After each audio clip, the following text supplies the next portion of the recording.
Yeah, whenever I get high, I'm so happy when it's over. Oh, you're relieved. When it wears off, I'm like, dude, I love you guys. Thank God I'm back. But that's if you that hit. was this worst day I've ever had in my life. Your high must not be a good one then. Yeah, you're sucks. coming from the bug out. Coming from the bug out is just thank you, man. It's like thank you. Oh, But if you're fully just vibing and all of a sudden it wears off, you turn into the grump. So you're out there vibing, walking You're your vibing, dog. walking You your come dog. back in. Your wife's immediately like, where'd you put this? Well, you've forgotten to do 25 things. So Yeah. you didn't blah blah blah when you left. You're like, dude, why do you worry stoned. about this shit? It's dude? the trash. You're like It's the fucked trash up. for me. You get high and miss the trash. Yeah. You go, I don't take the trash out. I'm getting I've motherfucker. left the front door wide open. I'm like, who cares, dude? You're annoying "Who right even now. care? We shouldn't even have borders. I can't do edibles though. Edibles are the ones that make me freak Edibles the fuck get you? out. Yeah, I'll get sick and start freaking out. I'll like want to puke. Also, I feel like I'm high for 5 days if I take a fucking edible. Yeah. Yeah, Feels Sleep it's for such a hours. longer high. yeah, they get you. Yeah, I don't enjoy them. I used to eat them and forget. I would impulsively eat them. I used to make gummies and I would just be like, yeah, what the fuck? And I'd munch a couple of Yeah. them, forget, and be driving and be like, ah, shit, I forgot about that. I forget. Yeah, I mean, we've talked about it 1,000 times on here, but Matt used to make edibles, and we lived together, so I'd just be sitting there, just playing Xbox all day, and he'd be like, It's not a bad day. he'd be like, here, I'll test these out, Yeah. and I'm not good at getting high, so I'd be like, yeah, whatever. Totally would forget that I'd eaten one. Edibles 30 are- minutes later, I'd be like, yo, these are strong, dude. They're either too much or not enough. It's either you don't feel them and then you overdo it because you're like, I need to take another one, Yeah. and then it hits you, and you're like, fuck, what just happened? Yep. Yeah, I've been off them for a while. It's been nice though. I've gotten a lot. I get so much shit done now. Like it's insane. I was really not firing all cylinders there. I thought I was. Yeah. I've really. My productivity's already at a fucking minimum. If I toss weed on top of this, it's over, Yeah. dude. Well, it gets you because you're like, I'll be so stoned and I'll be like, I just got to enjoy my life. And I'll just not do anything for 2 days and come back and like, fuck, I need to do stuff, dude. This is Not not good. ideal. It's like a Aesop's fable. That's like, is. yeah, like you can't just enjoy life. Yeah, no. You got to do something. You have to. If you just enjoy life, winter comes. It's like the grasshopper. And then you knock on someone's door and you go, can I come in? Yep, it's the grasshopper in the Winter's ant. not cool, especially not right now. No, Yeah, winter true. sucks here. Nothing compared to, good God. I was furious. Matt was in San Diego this yeah, weekend. I was in Peoria, Illinois. New number one on the power rankings of shittiest town in the entire country. Peoria, Illinois was hell, dude. Never heard of her. Yeah. It's in the middle of fucking Illinois. It's, Yeah. Is it Illinois' second biggest city? I think it's Chi-Town and then maybe Peoria. I could be wrong. I'm sure a bunch of like suburbs of Chicago count. Yeah, true. Because Peoria was like a small, shitty Harrisburg. But it had like political administrative buildings and stuff. I don't know. Impressive domes. There weren't very many impressive domes. Really? No, there was a hospital. I think that was the entire Oh, economy. really? So it wasn't even as big as Harrisburg. No. There's a hospital, Bradley University's there. Bradley Cooper University. The University of Bradley Cooper. And but yeah, then the weather hit and that Dude, it's was so cold. That What, was what were you doing out there though? I was doing a show. I Oh. did a show. I did a show in Peoria and St. Louis, and I had to get in a night early because of the weather here to make sure I got to the show. So I just had Thursday to do nothing in Peoria, Illinois, and there's nothing to do anyway. Dude, what'd you do? Nothing. Lay there chill. Fucking laid down. Really? Tried to go outside. I think Chicago's where we got stuck last year. This Yeah. little snowpocalypse or whatever in Chicago's Buffalo. so fucking cold, dude. Oh, did you go during Christmas last year? Yeah. I was supposed to go during Christmas. I was supposed to do like an in-law trip, and our flight got canceled due to the snow. Which is really cool. They let me come hang out at the end of the season. That was fun. And, Oh yeah, Cole Beasley, everybody. Cold motherfucking Beasley. The interesting thing about Peoria is that there's still bums. What? There's bums in every town, but there's like just 5 black dudes walking around outside in Peoria. They wear those full snowsuits. They're just in full fucking like. The one guy was wearing he was working on a traffic construction. nice. He just had a nice reflective vest. Yeah, Just me and the bums were the only ones outside walking around. Then I was like, oh, here's a mall. I went into a mall. It was just totally abandoned. Just Really? filled with like 3 bums. What? Just bums sleeping in the food court. It's It was hell, dude. That's That town fucking fucking crazy. sucks. yeah. That's fucking dude. I'm telling you, man. My wife's from Brittany's from Chicago. My wife's from Chicago. She brought me there in the wintertime, And I was just like, we'll never live here. We'll never live in Chicago, dude. It's so fucking. Midwest the wind hits you and winters, you get furious. Yeah, it sucks. Buffalo's fucking cold too. Buffalo, the wind. Chicago's worse though. Yeah, for I've sure. played 2 games in Chicago that were worse than any game I played in Buffalo. Dude, it's so chilly, dude. It's like cold, and then like the wind hits you, and you're like, this is just bullshit. It's wind is so nuts. fucking. It's yeah. They're like, Where are we you should from go to. originally? Tejas, America. Yeah. So you must have been cold Beasley up there. Oh, you know what? You know what? You get used to it though. I actually started enjoying it a little bit. you Yeah, know? really? So I would always a big sleeve guy when it's cold. When I was in Dallas, we'd go to the Giants. We'd play there, and MetLife it'd be might like be- 30, and I'd be freezing my ass off and hate it. And then I come to Buffalo, and then I'm out there in warm-ups and sleeves, and by the time the game starts, like I always do the old man sleeves. I like cut them. Yeah. They have the half sleeves, but I cut them. I like them It's sick. Yeah. like raunchy. True.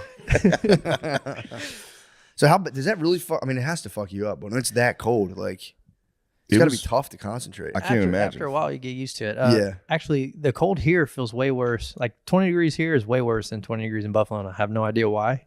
I don't know if it's the moisture in the air or what, but Yeah. it's not good. I'd much rather be in Buffalo. True. Tell you what, -4 in Peoria sucks. Ugh. I don't think -4 is good anywhere. Sucks. Yeah. Yeah, man. At least it's good. It drives people into indoors for the show. The bums are still out, dude. The True. bums. They You had don't, to- you don't like the outdoors? No, for when you do stand up, No. it's good. Like I have to try to use like I have No. to use nature to coerce people to go inside. So you want it to be really cold, so people have no other option. Yeah. Oh, okay. That's why there's like no comedy clubs in Miami, Yeah. in New Orleans. Because people would rather have fun than go True. listen to a guy talk about his problems and his small dick. Let's get drunk and It was- watch a I guy had a talk good about his time. small You know, dick. that was actually, I think that was the first comedy show I've ever been to. Is yours? Really? Yeah, I think so. Which one? At the in The one at here. the Vulcan? Yeah, that was Yeah, fun. That was the first time I've ever been to one. Sick. It was cool. Yeah. How did you guys meet? How did you guys? Gabe Gabe Davis, Davis, Gabe the Davis. best. the best ever. Gabe Davis. Trying to Get well soon, Gabriel. We're praying for you. trying to get him to come to Texas next year. Let's get him out of there, huh? Chill, chill. I just want him to be Dude, closer. you If can't- I'm not there, I don't want him there anymore. He can't be a Dallas Cowboy, Why not? bro. I mean, I could. No income tax. I'll switch. Yeah, I'll it's- switch my It's allegiance. a good spot. I'll wear the Oh, star. yeah. I'll They- put on a Dallas Cowboys Sure. hat. Just flip the hat backwards. Put it on, dude. buddy. Pull it Yeah, on top. put a little Dallas Cowboys Gabe Davis hat on. Well, it's Philly fans are the fucking worst. They're never a good experience Yeah, at the stadium. yeah, but it's fun when you're one of the guys that are making it a negative experience for other people. Probably. Isn't it fun to ruin things for people? They're probably one of those fans who told me on Twitter one time that I look like I fumbled my baby after a fumble. After that, all hell broke loose. I tell a fan to eat a dick, and it goes viral. I get in Really? trouble. Yeah. Oh, you tweeted back? Oh, of course. Oh, I've been there, brother. Yeah. I've wanted to tweet back so many I've times. shut down my Twitter. What at did least the- what four did or the guy five say? times. What did the guy say? The guy I posted just a picture of me and my child at the time. Oh, he went for you know? your child. He said you could fumble he said that it looked like baby. I fumbled my baby. You know. What a Like, the dickhead, fuck, bro. dude? When they go for the children, it's fucked. When they That is start fucked hitting your up. That's what children, I'm saying. The dude could. I don't even think my kid could talk at the time. It's like you're going at a toddler who can't even speak. you can't feed them, bro. You cannot feed them. That's bullshit. I'm good at feeding them. Do you think that's... you went, Good at feeding them fuel. What'd you call him? You just called him like a pussy? or Nah, I like- told him to eat a dick. That's fair. What they, Coolest thing ever, though, if a fan actually blew up that tweet, brought it to Cowboys camp the next season, I signed it. That was the coolest thing I ever That's signed. That's nice. It was awesome. pretty tight. So it worked out. Yeah. what a That is nasty funny guy. he said that, though. I mean, From his perspective. it's It's so funny to attack I get- an yeah. athlete's child anonymously. in his on it, defense, you know? I had one catch that game and I fumbled the bitch. Oh. But we blew him out. It was in London, versus Jacksonville. Shout out to Dez. He balled his ass off that game. Nice. Hell yeah. But yeah, fans are ruthless, man. What do you think about playing over in London? I wasn't a big fan of London. It was always cloudy. It was always Yeah. rainy. It's fucking bullshit.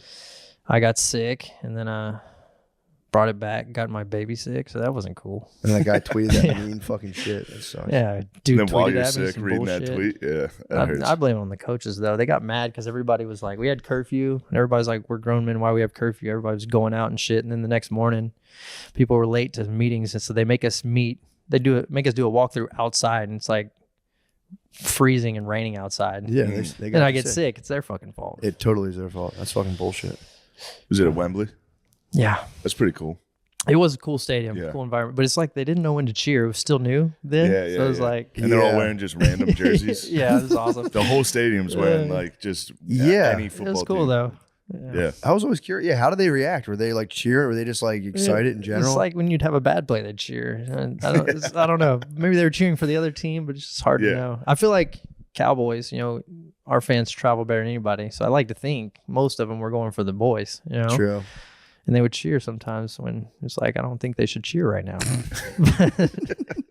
But I don't know. By God, he snapped the ball. Was That's it like- English announcers?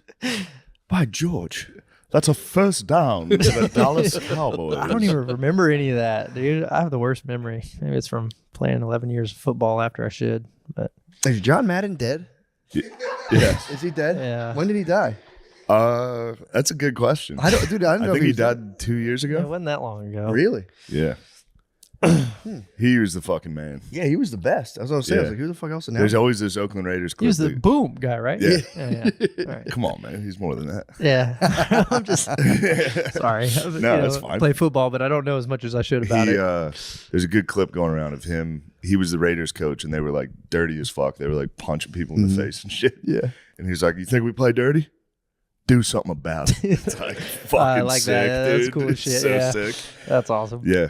He was just a big fat guy on Yeah, the he was- sidelines with just a team of goons. He was the best. I think he played for the Eagles. Did he really? Yeah, he was a bird.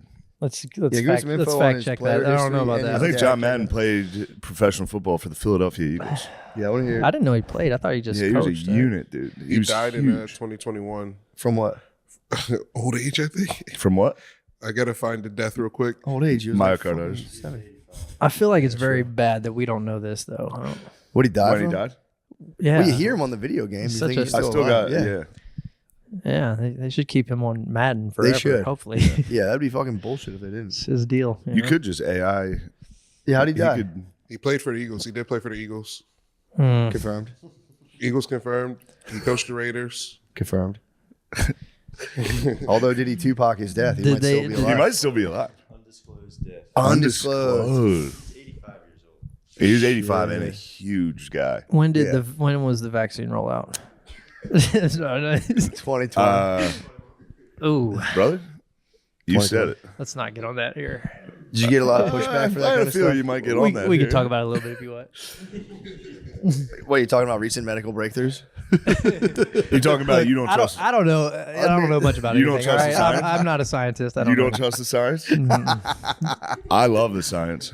I wanted to get it I trust so bad some I never got science. to. No, I At love. the time, it was I just love all it science. came out super duper fast, man. I don't know. Yeah. Yeah, no shit. I was just very hesitant about that one. Yeah, They literally were like, "This is warp speed. We came shouldn't out be doing of this." came out of nowhere there, buddy. I never got to get it. I tried to get it every day, and I just every It was day hard they're to like- get a hold of. I was like, please give me one. And they went, we don't have any more left. I went, oh no. yeah, I survived though. Dude, I I did survive. actually almost went home and like talked to my wife. I was like, should we? You know, but yeah. turned out Well, that was tough because Was Yeah. she with it? she's No, I'm she's like, saying, were you like, should we get it? And she was like, "What are you, a pussy?" no. Like, I didn't know I married a went pussy. home. I went home and was like, should we? You know, Yeah, and she that's was what I like, mean. she was like, fuck no. But Nice. but after a while, you know, when you get so many people just coming at you, and after a while, you're like, maybe I should just fucking get it. you That's know? what I Nah, did. bro. No way. I folded. I didn't fold. It was embarrassing to watch your press conference when I was sitting there after I folded. The statement, man. The statement. I Yeah. remember the But statement. you only got one. I You're, got one. You're a muggle. That's all right. Dude. You're a muggle. I know. You're That's- mudblood. it's, you know, I got one, and I you know, one should be all you need, right? You would think. Isn't it one for all the others? I don't know anything. I don't either. I just knew they weren't gonna let me work at the Comedy Store unless I got it. Yeah, that was a good move. Yeah, they Yeah, were I going to didn't- let us do a lot of things if we didn't get it. But I did QB. The whole, my family was like, my wife was like, I don't know what we should do, and I was just like, fuck it, we're not doing it. And then she was happy afterwards. She was Nice. pumped. yeah, She was pregnant. turned out great. I Damn. was, Yeah, she was Pumped. pregnant during the whole thing. So like, Yeah. it was like, You really should not do what's it. going to happen? I was like, fuck, no, Well, I'm not doing this. Maybe you should do it. If you're pregnant, go get the vaccine. or don't. You know, No, Or you don't. should get it. get If it you're or pregnant, get a bunch of them. not. No, she didn't do it. The kid. The It'd be kids funny was to get creepy. flagged. It'd be funny to get flagged for misinformation of being like, take a bunch of vaccines. They're like, actually, that's not healthy either.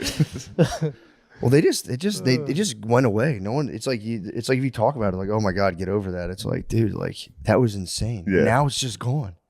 You can you weren't allowed to talk about it. Now you can be like, yo, Also, Oh not no, only you'll is still, it you'll not still gone, see a Pfizer commercial. They're still Yeah, they're promoting still- the boosters. well, now the new epidemic is amongst the super elderly. They're like, this is the new epidemic of COVID. It's like, what are you talking? It was the whole time. Yeah. They're putting out a new thing now where they're trying to the elderly aren't getting boosters, so now they're just focusing on them. My parents got it. There's a while where my mom and dad were just like, "Hey, get the fucking shot and shut up." Yeah, I was like, "I'm too far in. I'm in too you're deep. too deep, dude. Yeah, It's too late. I got And- all these people thanking me. I can't stop now." Oh, bro, that True. would have hurt. That would Yeah, have all hurt. The Patriots would have been down, dude. all the bros, all the How young worried teammates were you were about like, dying from it and have everyone being like, I was never scared to die. I never thought Sick. that. It was more so like like the funny thing is everybody who got it in the NFL was like just getting it. I got to use the sauna, bro. I was like, dude, just go in the fucking sauna. What are they gonna do? sweat it out. Yeah, You know what I mean? I went in the sauna. It was great. heard that. Did you have to do all that weird shit where like you had to go in earlier and like you Yeah. couldn't So do this? so that was my deal. I was like, all right. And then I got fined a ton for not wearing masks because of this. But I was like, I told the head man, I was like, I'm gonna do what makes sense, right? I get tested. I wait for 30 minutes. After that, why do I have to wear a fucking mask? I'm more safer Yeah. than any of you in here. You know, it's Yeah. kind of my deal. So then I got fined over 150,000 or whatever What? it was over the course of the year. Could you pull your nose down like that, or would they hate on that?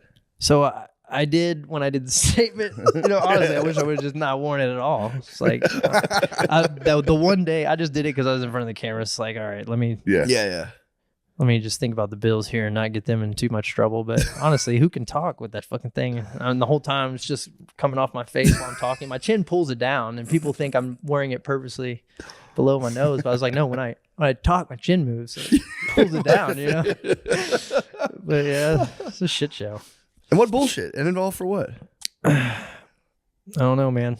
I just know the NFL made sure to get that last $75,000 fine in before the playoffs. True. Last week. And this, Those I'd already had cocksuckers. COVID. So it's like, I don't know the science behind everything, but after you have COVID, you know, you don't You're have to Gucci. test anymore. So No, if I don't you're have to Gucci test with that. anymore, why the fuck do I have to wear a mask? And then I got a big $75,000 fine at the last Damn. one. And then all that shit was over. Playoffs, they just went away with all of it. I was like, those dirty bastards made sure to get that fine in.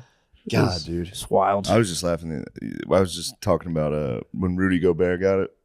Do you remember that? He played for the Jazz, Mm-mm. and he was like the first guy to get COVID. Oh yeah, and he yeah. goes to the press conference. This is the NBA game they shut down at halftime. Yeah. Middle of the game, they were just like, "All right, everybody leave the arena. Somebody's got COVID in here." I don't even remember that. Y'all still watching It was the NBA? no, it was like day one. It was like the first COVID thing, and this guy, he gets COVID first, and he comes and he does a press conference. He's like, "I have COVID, haha," and he touches all the microphones, Oh, yes.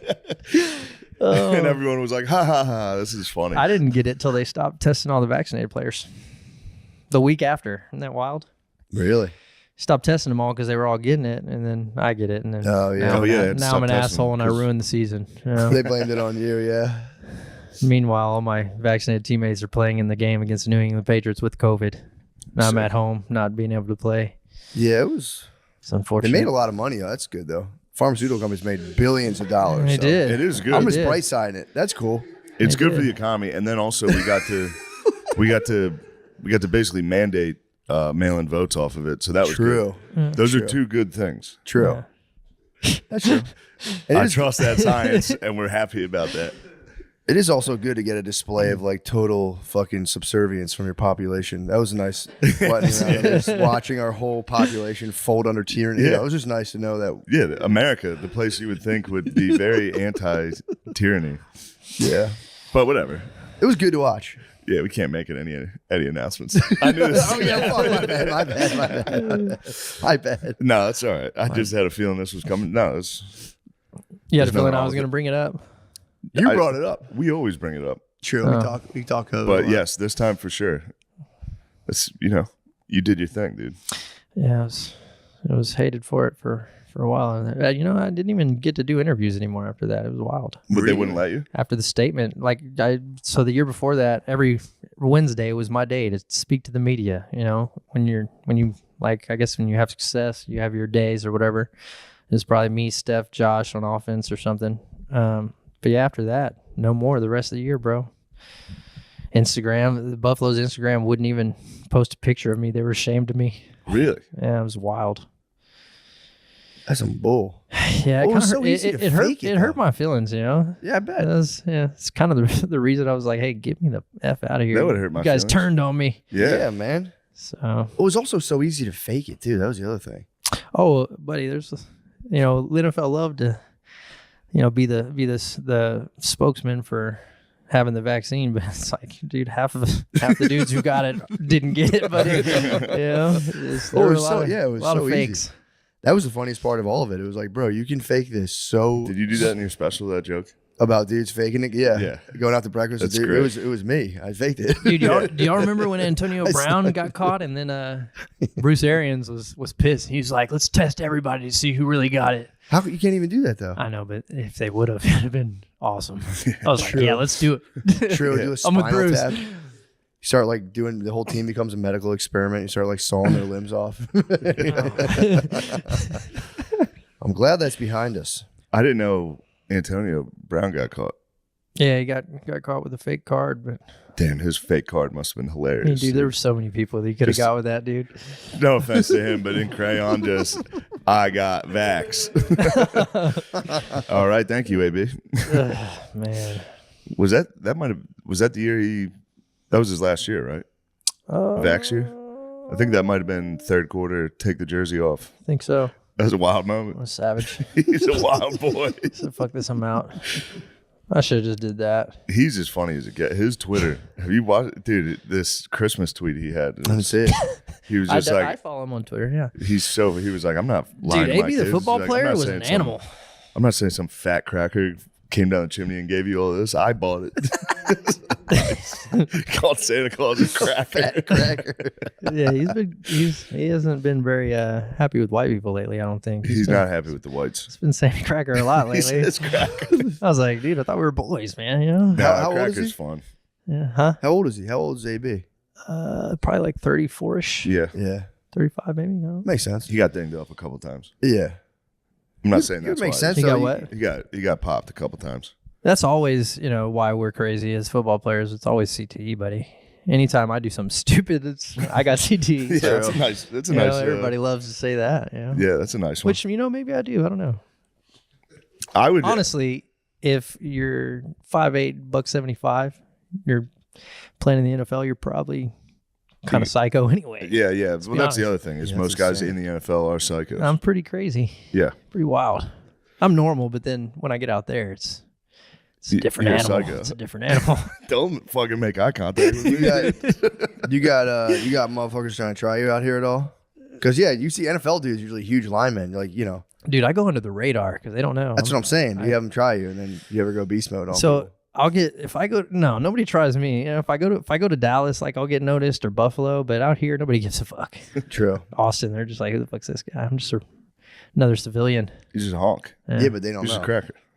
Just a crack. Yeah, they don't, Just they don't regular know. ass cracker. Yeah, they don't know. They don't know, man.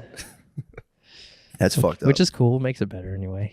true I'd to rather- lay low. Rather nobody notice me. Buffalo was cool about it, but Dallas was like, I'd be walking through the mall and they'd be yelling my name across the fucking mall, and then everybody knows. Yeah. Buffalo, they'll just come up and be like, hey, I just want to shake your hand. Yeah. It's awesome. That's kind of pleasant. Shake your hand. Buffalo fans were great, man. Yeah, I like going to Buffalo. It's a fun town. It's a good. It's my favorite stadium. They're about to have a new one. They're about to demolish I it. know. I'm sad about that. Yeah, they could probably Buffalo could use a bulldozer on a couple of their buildings. Buffalo's a pretty. Buffalo, the whole city could use a good fucking bulldozer. I'd like to touch. Did you spend a lot of time in the city of Buffalo, or? Yeah. Yeah, I didn't go to the city much. It was Oh, you were on the outskirts. That's just cool. an OP, Orchard Park, There wasn't much going on in the city. Orchard Park, and East Aurora. Those are my scenes. Nice. East Aurora's a nice little town. I gotta check it. I don't think I've ever been there. East Aurora's nice, man. Go to the Barbell. Barbell is like the wing spot. Everybody recommends you to go from the team. It is nice to go to a city where crushing wings is It's the It's order like of something birthplace. everybody's doing. Cajun honey butter barbecue. They're really good. Only thing is they're rich. I can only eat like 3 of them. I'm like, all right, dude. My son will freaking smash those fucking things. Yeah, honey butter barbecue sounds. That's a rich wing. I miss being 9. You know, Yeah. just pound wings and just go run the 40 right after. Oh, all right. I was gonna say I'm still pounding wings. Yeah, you know. I'm living like a 9-year-old. No, it was nice having no Yeah, concept. but you could go run. You can go sprint can't- right could after not- and not never. throw up. Yeah. Never. I don't know when the last time I sprinted was. You probably run. It must have been years since. What do you think your 40 time is? Right now, 4.3? 6.8. 4.3, 4.4. I'd probably run a sub 4.340. But after I left the Giants, I knew it was over. I didn't touch a weight. My agent's like, let's see if we can get picked up. And I'm just like, Yeah. it's pretty much over. It's the second team I've left midseason. Nobody's going to let me come back. But I was just, at this point, I was like, if you're not going to play me, buddy, I'm out. You know? Yeah. Why not just collect the check? It's crazy. After COVID, I went from 82 catches off 3 broken ribs to just a practice squad player. It was wild. So, Really? Man, But don't they have to pay you the original amount they said they would? Because I would just collect the bag. Why can't you just collect the bag? what are you talking about? What do you mean? So if they hired you and they're paying you. The Giants? Yeah. I don't Well, know. I was vet minimum, but then when you're on P squad, you get whatever the Oh, okay. P I see squad what amount you're is, saying. I see what you're saying. which was cool. But I think they just brought me there to kind of coach and get to hang out in the locker room. I was like, dude, I've hung out in the locker room Yeah. for 11 years already. Yeah, you wanted to play. It's cool, but I would like to coach at some point, but I didn't want to coach fucking New Jersey. You know? My kids are going to this Yeah. school where I don't know. I don't know if we should bring up those issues either. But it's just a little different there than Texas. True. Coaching would be rad. It's like, Coaching will be rad. get Coaching would be me out sick. of here. Coach is fun, dude. I coached my kids' flag football team. It was a blast. What was Yeah. the Much record? fun. We lost one game, but we That's solid. won the championship. We ended up beating that team we lost to in the championship. Damn, 28 dude. to nothing. So it was Damn. awesome. They make a goddamn movie about it. Well, the flag football, you play them the first time, you have no idea what they're True. going to do. And True. I got a pretty extensive football background, so once we got the playoffs, I was like, all right, now I know what all you fuckers are doing. You're done. God, that's fucking awesome. There's this one team that gave us a run though. The Lake Travis Jaguars, man, they had a good squad. They played us close both times. That And I was super pissed about it. We still won, and I was still mad. I was like, I want to play them again after the championship. Yeah. Yeah. But they were good. That guy was probably talking so much shit after he won too. That guy Oh my probably hasn't slept God. in months. It's like, I had his ass. I had him. He's like, I just know the game better than anybody. And fucking, what was the score of the final? 28-0. So they beat us 29-28 during the season. Our Oh. defense had a meltdown. Switched up the defense after that. After How that old are was these kids? over. They were like 8. But Yes. dude, that was the first. All you thing. have is an NFL blitz playbook at that point. Yeah, but that Like, was- all right, we're running the bomb. Line up. Superfly. So that gave me faith after Fake punt. NFL was over, though. Yeah. I had a blast. Coaches yelling at me from the other sideline, and I was worried like I wouldn't have anything to get that competitive fire out. And then until this guy starts yelling at the ref, you're only listening to him because he played in the NFL. Oh. And I was like, hey, shut that shit up. I apologize to Come the over there, I'll fucking beat your ass, no, motherfucker. it stopped there, but oh man, I felt kind of bad, but I got a little fiery. I was like, all Of right. course you got I was like, I fired. love it, man. Dude. Coaching, I coached, I got an underage. I got, and for community service, I was like, I'll coach the 8th grade football team. It was so fun, dude. I'd be up in the press box. Oh, that's I'd won. awesome. I remember at halftime, I was like, yo, if we run a draw out of this shotgun form. Did you we play run a lot of draw, we football? got it. I played just basically high school. I played 1 year at college and then quit. He's D1, bro. Don't let him fool you. D1, not big deal. where not at, big though? deal. Probably one of the better D1 schools, Army.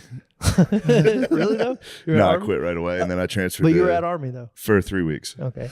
and then I went to Elon University in North Carolina. I actually thought about going to Air Force Academy for a little bit. Good call. But, the whole 9-year commitment deal was what And scared the me commitment off. was I wanted to play in the league, and I was like, I don't know if I'm gonna be able to do it. How that works? But 9 years, damn. They were a little hazy with the commitment thing with me. They were like, it's like 4 years active duty. And I was like, oh, nice. 4 years I can handle. And then they were like, it's also 3 years reserved and We're in a war in the Middle East, so that's basically you're gonna be Yeah, you're out there yeah. Jesus. under the At least lights. they were man. upfront about it. That was nice. No, they weren't very upfront about it, Oh, really? or I was just not listening. Yeah, you know what? No, they probably weren't. They're probably very. They were like, it's 4 years active duty. What position did you play? O-line. I'm interested now. Let's Yeah. go. O-line. Tackle, guard. Tackle in high school, and then guard in college. I was too slow and short For tackle. for tackle. Yeah, Why does being short matter at tackle? I don't know. They love long arms I guess. Yeah, Yeah, because pass DNs are all defense. fucking 6'8", skinny guys now. that's true. Yeah, Everyone's skinny, dude. The NBA is like NBA everyone's is 6'9" and frail. just emaciated. It's like the Yeah. point guard. I can't watch. Once Kobe died, the NBA died for me. Yeah. I don't know. It's just I can't. I don't. I It'll guess he be was fun. retired before that, but I don't. yeah, but you still like it. So- You still like I mean, it. You're like, I know what you Kobe's mean. alive. I've never watched it watching. though. Yeah. Like when Kobe was playing, I would watch the Lakers when they were on. But ever since then, it's Yeah. like, I can't. There's no like. I like Kyrie. You know, I like Steph, For sure. but there's. Kyrie It's rules. just not the same. He does, man. Kyrie Bro, rules. Kyrie's dope. Fuck Kyrie. He's one of the few that stood up, man. Yeah, That's my yeah. guy. He plays for Dallas. I'm gonna have to I go like his catch a game. documentaries. He does have good recs. He's like Siskel and Ebert. He's got good recs. Dude, I'm surprised Cuban signed him. Cuban gave me hell for not getting the damn vaccine for a Cuban little bit. did? But he was a cool dude about it. You know, He was. I was gonna say. I was about to. well, give he, him I a mean, he fucking was couple- an we'll give asshole on Cuban. Twitter, and then I was like, hey, like, what are we doing? So then He I was reached cool about out, it. and then we talked on the phone. And he was the one who actually almost talked me into getting it. That was why I went home and was like, hey, should we get it? He Shark Tanked it to you. Yeah, he almost got me. Yeah, I'm out. He was close. So he's pretty persuasive. But I should have known. He's a great businessman. Yeah. And now I know, how Yeah, he's he's been like, so look. successful. Cole, I like you. All right. Yeah. Cole, I like you a lot. Let's be friends. Yeah, he was good about it. That's pretty cool. But yeah, no, Yeah, he's a bit was of a- cool. At least he was willing to talk to me and not just call me a fucking hillbilly, and move on with his life. At the time, I had no tooth, So they were really. shit. So of course, after I do the statement, they post me my picture like with no tooth right here, and just make me look like a complete fucking imbecile. That's all right. That was their play though during that whole. Sorry, thing. I play with my daughter at home. We were wrestling, and she just conked Knocked me a tooth out? right in the face. Damn. She didn't cry. I almost did. Yeah, that fucking hurt. You lost your I would've goddamn cried. tooth. Dude, my tooth hurts. You can't Did cry. you- You can't did you- cry in front of your children. No, dude, I broke my nose and had to come out of the ocean for my two kids and was just like, I'm fine, guys. You guys, When you don't hit your worry. nose, you have no choice but to cry. True. Waters. There was some Ice true. water? There was Well, yeah, my whole face was wet, luckily for me. But I'd come out of the ocean. For real, I was like upset and scared, and I had to be like, because I was like, dude, what if my nose bone's like in my brain right now, and if I sneeze, it fucking shoots up into my cortex and kills me. The whole time I'd be like, Daddy's fine, guys. He's okay. Unless he's not, he might not be. Yeah. Unless this bone fragment travels into my I hippocampus. love you guys so much. Being This calm might for be your our kids last is so tough, though. Yeah.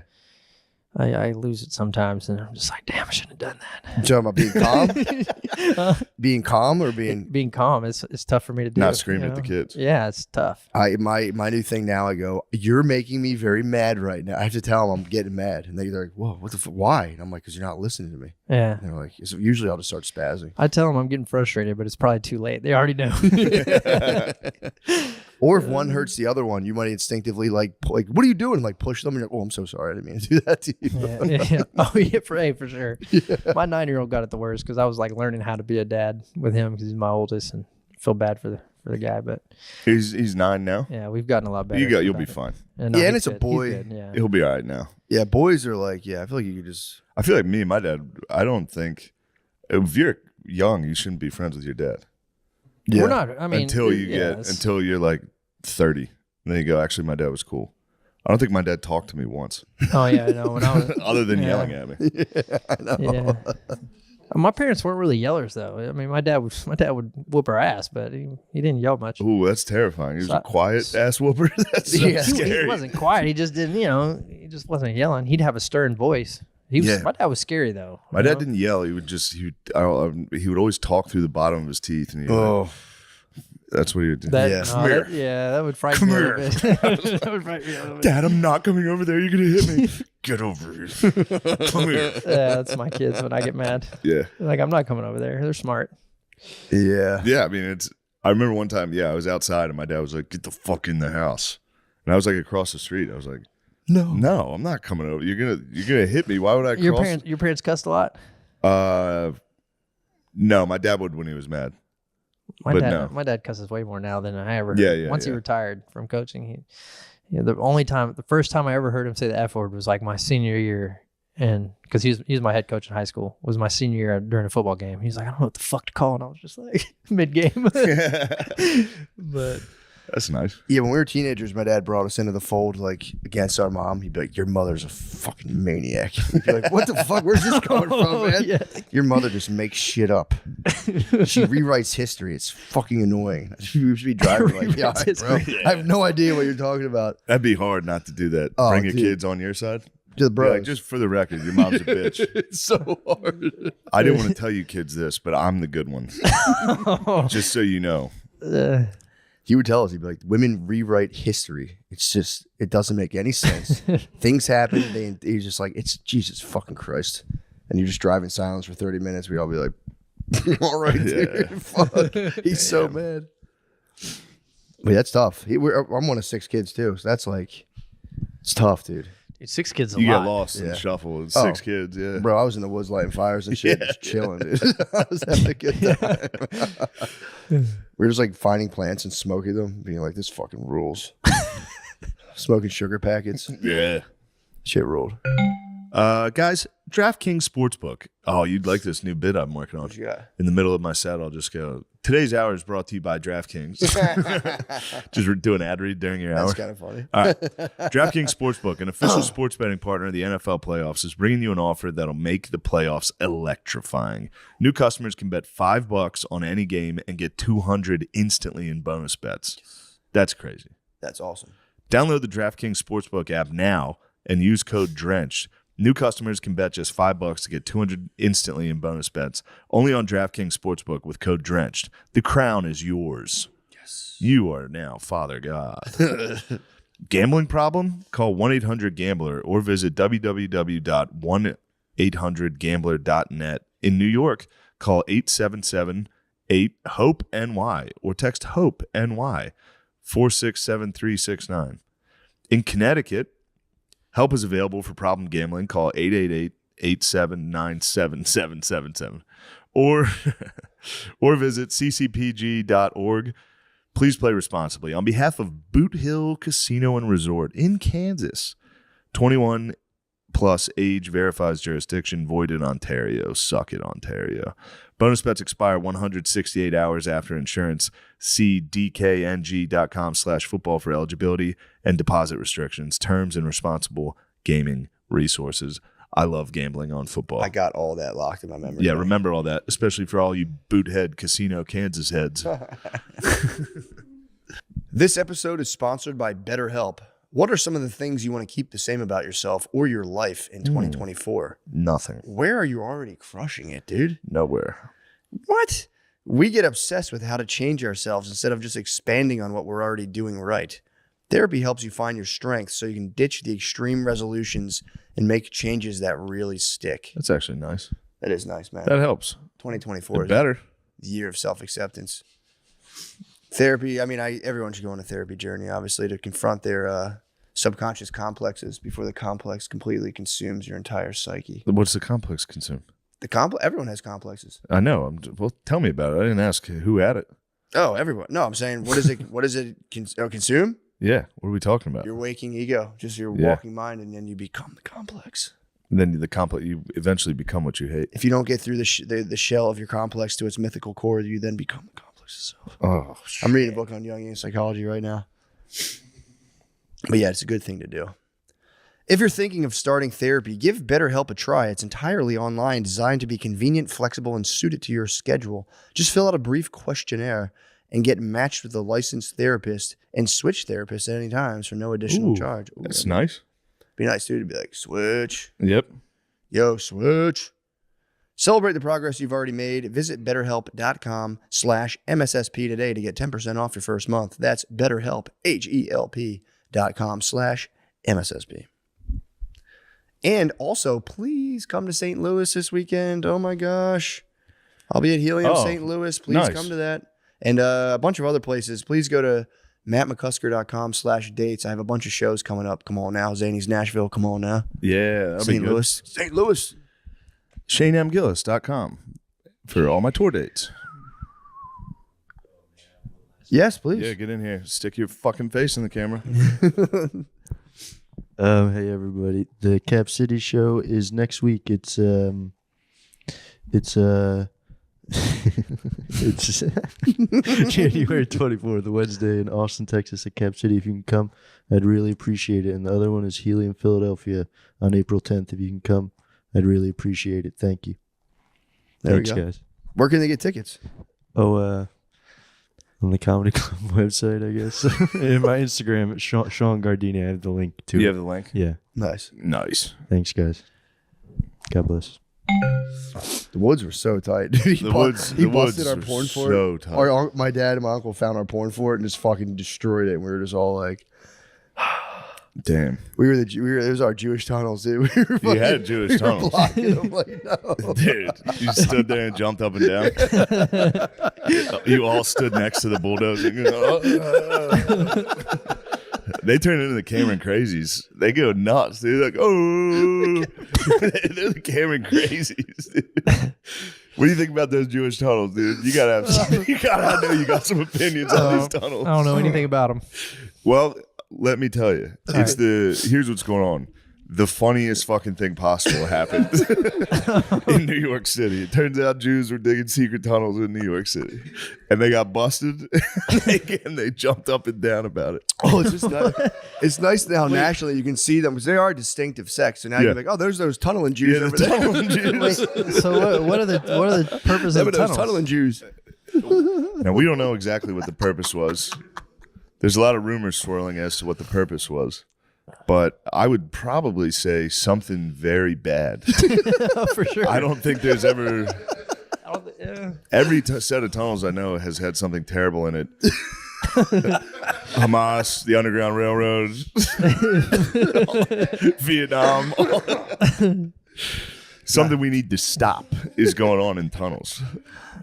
Lady I Di. don't know. I feel like as a child, you think tunnels are super cool though. True. Tunnels are cool. Yeah.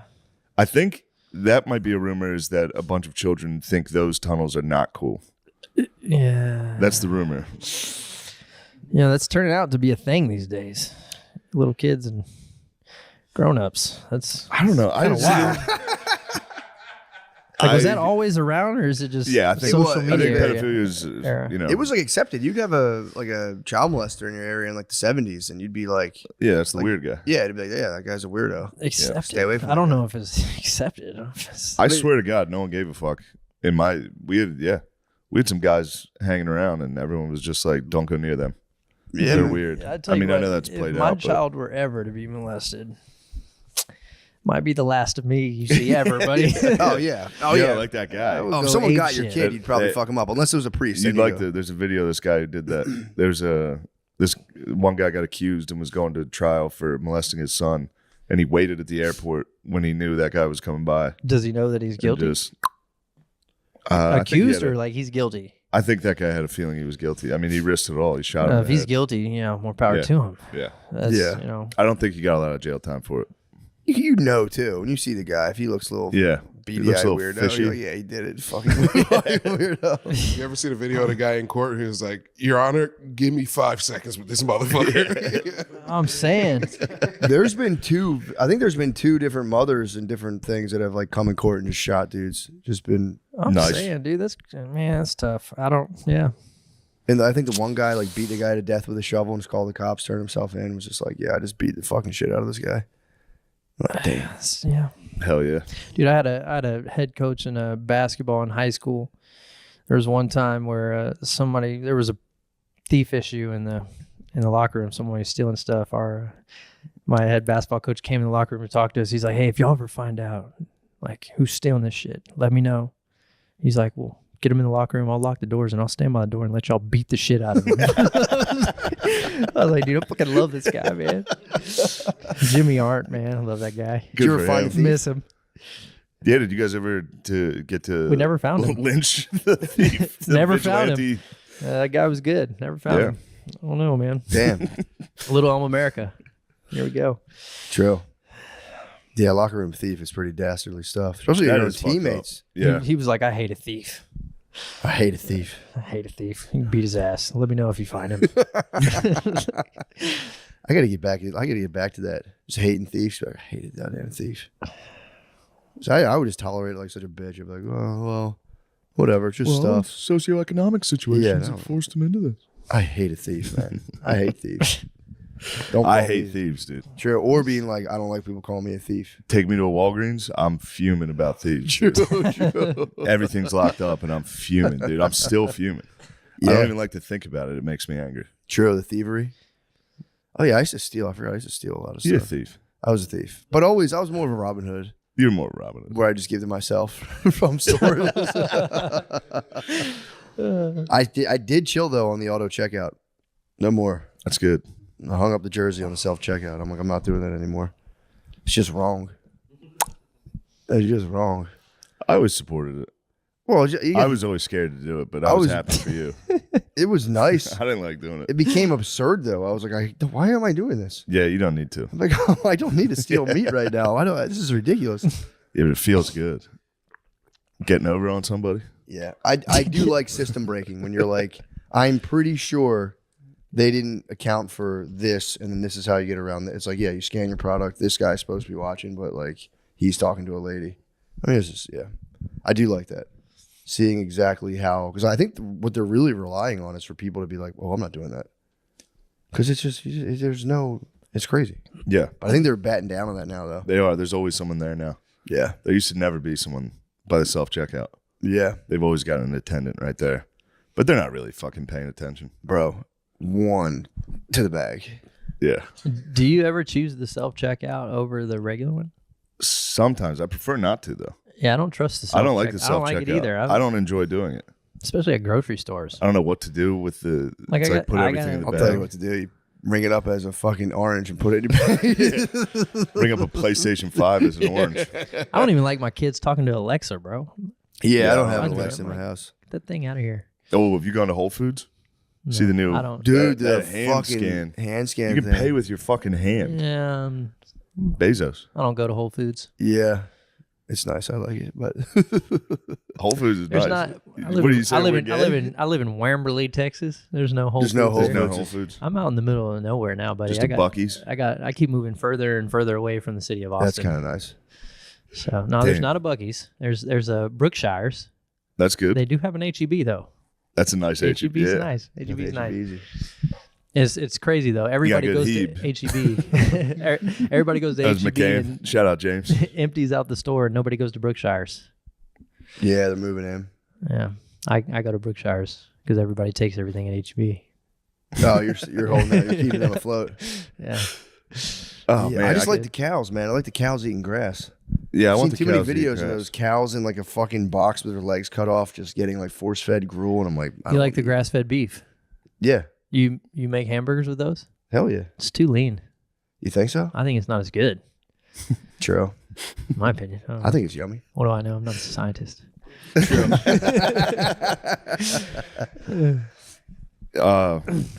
I don't know. Here's something that was fun. I watched this documentary last night. It's called Love Has Won. Has anybody seen this? No, what's it about? Mm-mm.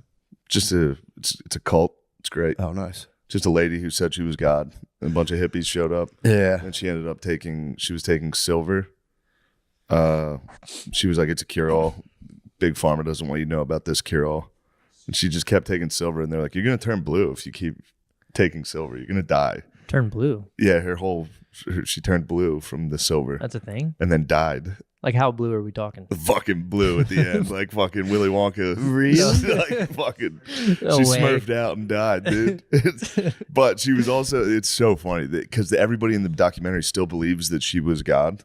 Yeah. So they're all like, just like, yeah, I mean, she drank more than anybody could possibly drink.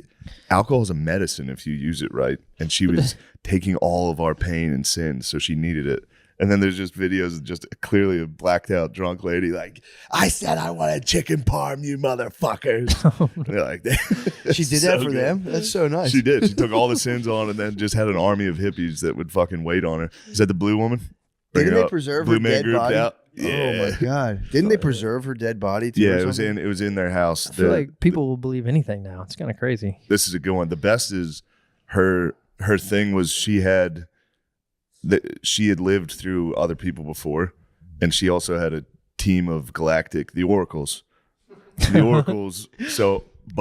The Oracles weren't like who you'd think it was. It wasn't like saints and shit. It was like Robin Williams is my top Oracle. What? Donald Trump, he's still alive, but he's one of the Oracles. He communicates to me. It's so good, dude. They think every cloud's a spaceship. They're like, the ships are coming. They're going to pick us up any day now. That's kind of fun. It looked very fun. And then, bro, you're going to love this documentary. I gotta A see. guy shows up. So she's mother god. She always has a father god. So whoever she's fucking at the time, whichever father god. hippie is now the new father god, but the ultimate father god is still coming. Finally, just a dude that Still does math. coming, huh? A dude with a ponytail that does math shows up. She's like, this is definitely father god. And all the other hippies are like, fuck, this guy sucks. But he's as funny as it gets. He's literally doing math in front of all these people. And like being like, turn that fucking music off, put this on. He puts on like hardcore metal and it's like, and all these hippies just have to sit there like, oh man. It's funny how hippies always get cults. They always fall into cult them. up and they it's really great. Damn, dude. That would be kind of a fun exercise to just follow like a wildly schizophrenic homeless dude around for the day and be like, bro, you call the ball. What are we doing today? Yeah. Just make a month out of that. Being like, what? It's gonna be meth. True. And once you're on meth, it's game on. Yeah, true. Then you're father god as well. Then you become father god to another father god. Now you're having gay sex in a tent because you're on meth. And it's cold out. Yeah, fuck. But the meth will keep you warm. I'd hope so, You yeah. can sprint, Oh, warm up, take some meth, sprint down the street, do suicides until it's not cold. it'd But be yeah, crazy. I suggest you give that show a watch. It's I gotta as good check as it that out, gets. It's yeah. on HBO. Ooh, another thing I got into. This is exciting stuff. True Detective season 4 came out. How is it? Ooh, you wanted kick-ass women? You got it. Is it for real? Don't worry. You wanted kick-ass women? Here we How go. kick-ass What is we it- talking? Now they've infiltrated True Detective and butt-fucked True Detective. What is Really? True Detective on? True Detective is on HBO. Season 1 is one of the greatest seasons of I've television. never seen Or it. did they show And, like a sex scene right away? They do have a pretty good sex scene, and yeah. I will say, so the one kick-ass woman's, I believe, a Native American because it's in Alaska. For sure. It's in Alaska, so she's Yeah. like a Inuit Yeah. or whatever. I don't know. Yeah, First Nations. There you go. Straight or les? Don't say Eskimo Lemaire. Don't you dare, bro. You at first glance you would say clearly a lesbian, not What? a lesbian. And the whole time I was kind of like, I don't like her. And then she has a sex scene where she rides a guy and fucking forces him to cream pie her.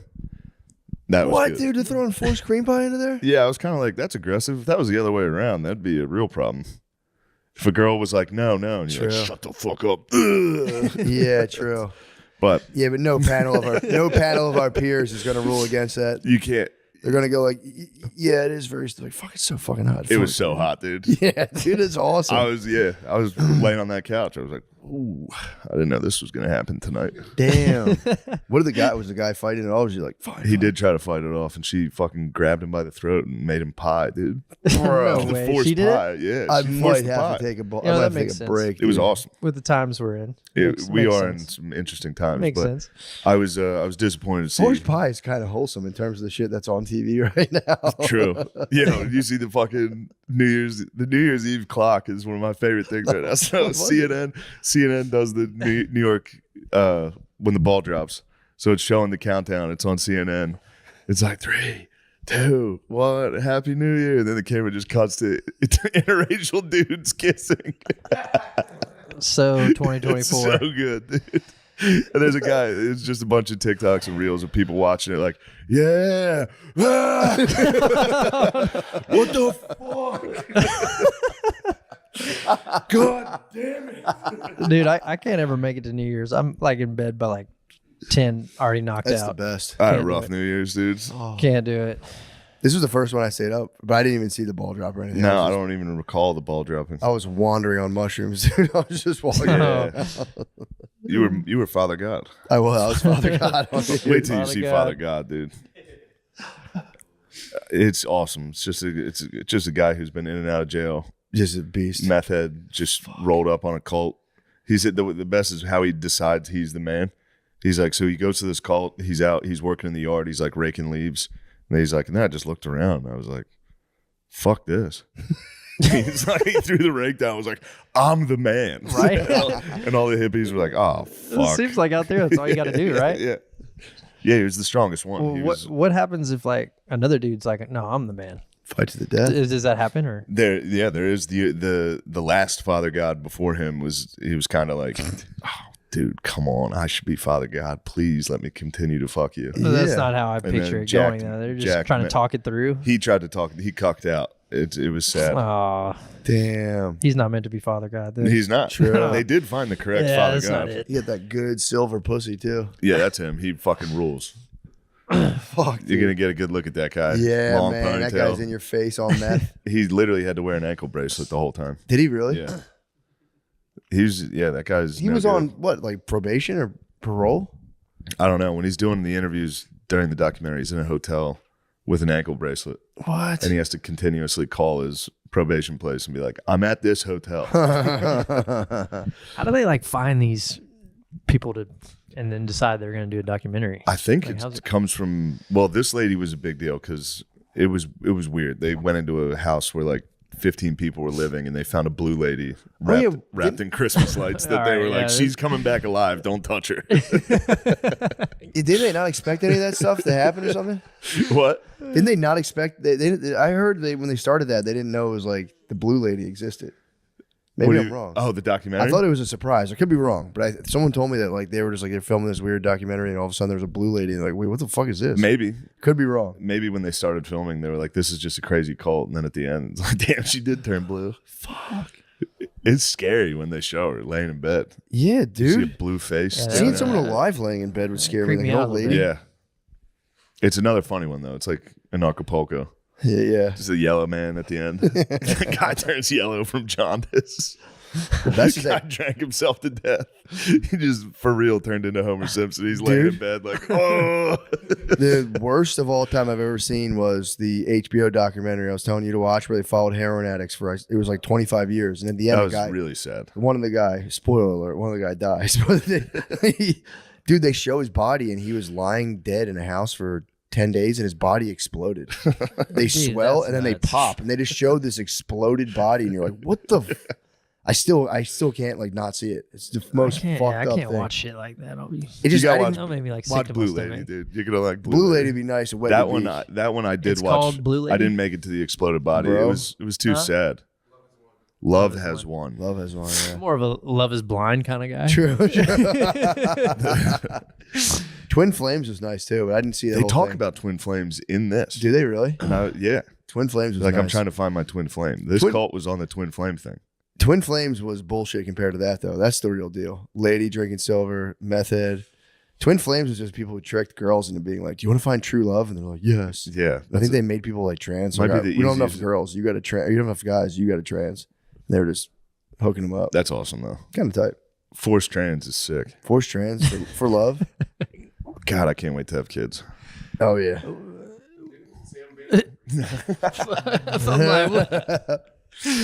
Who? Wasn't the guy who did like that one Bitcoin thing a part of that Twin Flames thing or something? Probs, the guy. Oh, the Bankman, Sam Bankman Fried? Because I think they're like saying he's like anti-human, like all those guys are like anti-humanists, like the Twin Flames are kind of anti-humanist too. anti-human. What the fuck are you talking about? Mayor, What is that put even? your Take me feet there, on the Alson. bar at the bottom of that stool. The anti-human movement's crazy. Yeah. What do you mean, like humans shouldn't exist? They'll Yeah, stand. like people want to. I'm going to turn off the mic. Like people want to eradicate humans. Yeah, there's like a hardcore environmentalists that are on that bullshit, bro. Yeah. Come on now. How they get that's bullshit. How is it bullshit? What do you mean? I'm saying that's bullshit. I'm saying Podcast. how Fucking love it. how you gonna be an anti-human Just a human? bunch of dudes. Yeah. hanging How you out. gonna be an anti-human human, bro? Yeah, you can't. Sorry guys, you lose. Unless you kill yourself. I'm Exactly. inspired. I'm about to go home and start a podcast. Yeah, You it's- better, bro. it's- You should. That is what we like to do. We like to inspire that in people. They go, God damn, anyone can do this, huh? Shoot. I'll do this. It's so easy. Just talk about shit you watched. Yeah, start Easy. the pod. Love Start that. dude. Everyone should should do have a a pod. podcast. Maybe. It's like military service. Who do you have down here that would be who would be your bro?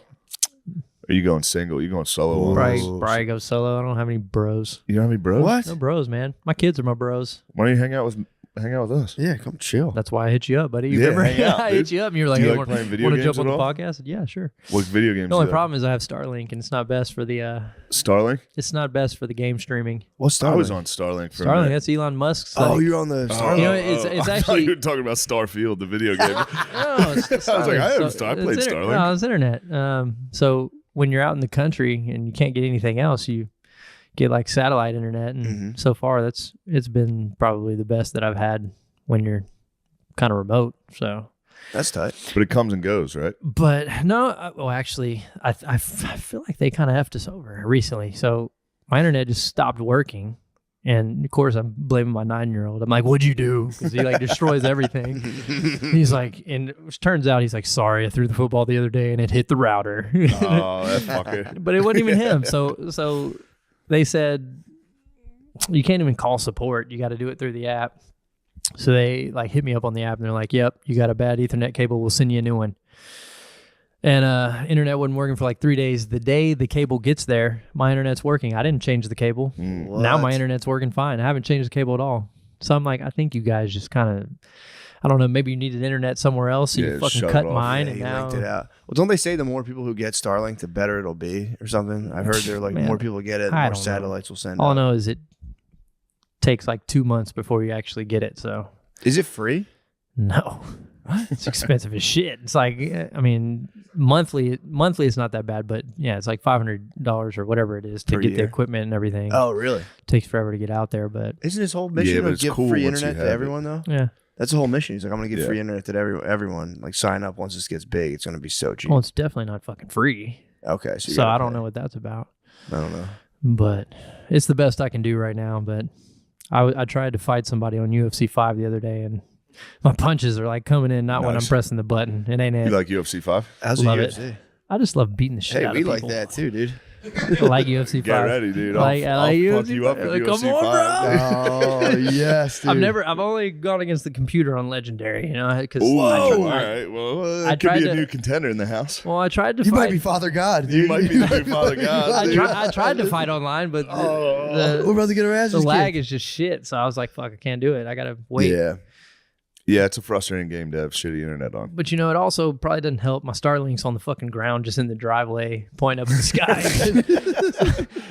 I'm renovating my house, so we're staying in this little apartment above the fucking. You're going garage. through a renovation right now? Yeah, Bro, you're going through. That's fucking brutal. Yeah, it's a shit show right now. I got dude. 5 people staying in. We only got 1 bedroom and then the living room, kitchen, buddy. You My fucking Filipinos. kids are just staying on the fucking. Kids are staying on the couch, you know, the sectional, but they love it. You know, we go to Airbnb, Yeah. and a day after we're there, they're like, "Can we go home?" Yeah, true. They all got their own rooms at the Airbnb, but they just want to be with their stuff, man. Yeah, They all we- got their bikes and shit.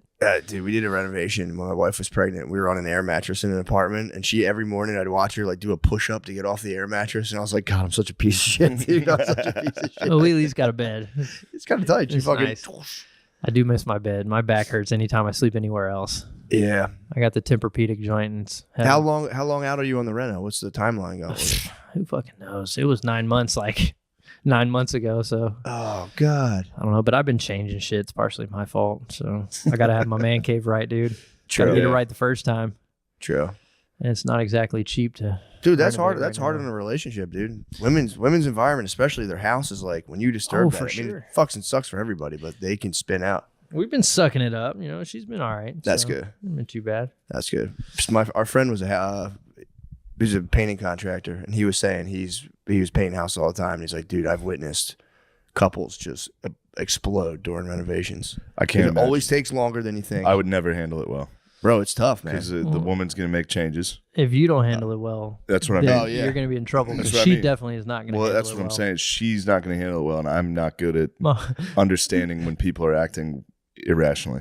my wife told me this morning, she's like, hey, call Corey, who's our project manager. She's like, call Corey and get him to turn the fucking water on. And I was like, I just didn't say anything because they literally told us to turn the water off because our house is exposed. I'm like, I know that we're not going to be able to do this. So I'm not even going to ask him, but You're a firewall for like 6 months. You got to be like, okay, I hear you on that. And then you go, no, I'll talk to them. I didn't say a I'll word. handle it. I didn't say a word. I just didn't say anything. when I don't know what to say, I just don't say anything. Usually better that way. Then I just walk off and go put dishes in the damn dishwasher. That's a good or move, though. something. I got to start doing that. I'm like, well, you can't do that. Just not because- say anything. Yeah, just be turn like, around and walk out of the room. I've gotten good at if you have nothing nice to say, don't say it at all. So now I've become better about it. True. Wish that would have happened while I was in the league, but Yeah. it's coming a little late. Later than it should have. You're fine, dude. Yeah. You did some cool stuff. Yeah, dude. I like that though. I'm gonna start now just being like listening and going, I hear what you're saying. And then just walking away. No, don't even say that. You True. just don't say anything. Just True. look at the ground, act like you're doing something, then walk off. I hate thieves. You know? I have a question for you. What's up? Is it true that when you gave the statement, Gabriel Davis cried because he was so pro science? No.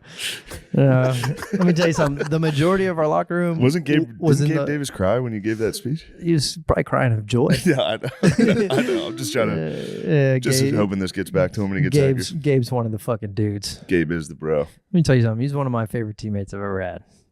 Dudes, so first off, when rookies come in, they usually fucking suck, right? Mentally. And dude came in, learned the offense faster than anybody I've ever seen it. 1. 2, he knew more than I did about the offense in like 3 weeks. He already knew it better than I did. Wow. I'm one of those guys that's like, hey, put me at the F and don't move me anywhere. Yeah. Let me learn one spot and that's it. Gabe learned all the fucking positions. Wow. So dude was dedicated, you know. Big fan of Dave. And he works hard, so usually rookies are like lazy. Like think the world's gonna get handed to them right when they come in. Especially now. It's a little different now than what it was when I first came in, but Yeah, what's the shock like coming from college to the NFL?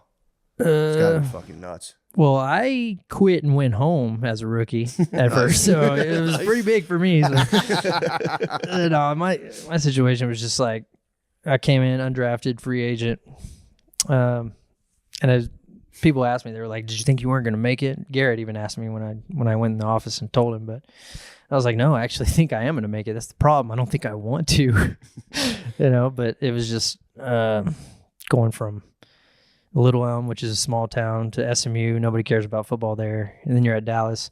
I slip up and say one thing, and then they twist your words and like make it something else. I said that, you know, they were comparing me to Wes Welker. I was like, you know, Wes Welker's good. And, you know, I was actually a huge fan of him. Loved his game, watched it. But I was like, I think I could play a little bit more outside, you know. And Yeah. they took that as Cole Beasley says he's better than Wes Welker. And then after that, and I don't like a lot of attention. You know, I know it's hard to believe after all the shit that's been going down, but I didn't like a lot of attention at the time. And then after that, the media just went fucking bananas. Oh, that And sucks. then I have I already know this, but I have a coach telling me, he's like, hey, every day you can't have one off day. You got to like go above and beyond and make plays or else your ass is fucking gone. I'm like, all right, dude. Like, I know. And then after a while, I started like waking up and every morning I would like throw up because I didn't want to do shit. I was like, just Yeah, tired of being dude, that'd there. be terrifying. So I took my ass home. I was like, I ain't fucking doing this. This isn't healthy. Went home. Then my dad and my mom were at the house in Dallas. Camp was in Oxnard, California. So I flew home. By the time I flew home, they had already driven from like this area to there. And they were there, slept. And then my dad like gave me a stern talking for 2 hours the next morning. And I was like, all right, I'll go back. But I went back for them. I didn't really go back for myself. It That's awesome, bro. Ended up working out. That's awesome. But Good thing you Yeah, went it back. worked That out. would've yeah, it been worked out. Bullshit. But, What a yeah. mean way to coach, by the way. I feel like that can't work. Being like, if you fuck up, I'm fucking firing Pretty you. much. It's like, I that's was not like, gonna help me, dude, I man. fucking know. Like, you guys didn't want me, really. I didn't get drafted, you know. Just Yeah. showed up here. I'm better than all these fuckers. Definitely better than that other guy. Who was the guy you mentioned before? And then Wes Welker's Well, pretty good too. fucking- oh no, Wes Welker was solid. Fuck it. No, I don't know. But yeah, but then I saw the NFL for what it was. It was like, I'm undrafted. I'm not going to get to play. And Miles is great, dude. Great fucking player when he was healthy. But at the time, he was like hobbling around on a hamstring and dealing with it. And I was like, dude, like am I going to get to fucking go in there or what? But When'd you get your chance? Whoever's getting paid the most money is Yeah. who's in the fucking game. Yeah, you yeah, got to yeah. wait your turn. That's the only thing I hate about the NFL. But I got my chance. So it was like I was inactive for like 3 games. And then after that, they kept telling me, they're like, we're going to find a way to get you in there. And so then I would go in and empty on 3rd downs and catch a 3rd down, make a 1st down, and come right back out the game. And I do that for 2 years before I actually got to start. But it was cool. But that's the hardest fucking way to ever play, is like, you just got to be ready. And then when you go in there, when I get in there, they were throwing me the fucking ball. So I was like, fuck, I can't fuck this up. Oh, Here we go. Jesus, bro. So you just sat there the whole time like, fuck, they might put me in any second. And then it's like, yo, It we're was tossing tough. it to you. But I was fortunate enough to get lucky enough to make those plays, and then got my shot after that. That's sick. Shout How out to good's Miles. it feel? Miles Austin is the coolest fucking dude ever. Though. Yeah, I love that That's dude. awesome. Really? But yeah, that was the deal. How you feel Nice. about how nice does it feel to catch the TD? Catch a touchdown in a Yeah. game? Yeah. That's pretty fucking wild. Dude, the whole game in general is super addicting. That's why it's like, you know, they try to get you prepared for retirement because there's nothing to simulate that. And they can prepare you as much as you want to. But once it happens, it's like, damn, where am I going to get that fucking rush from until Yeah. till Podcasting, meth. till a coach is fucking yelling at you that you're getting special treatment because you played in the league, and you're like, shut that shit up, man. There you go. Then you get the rush back.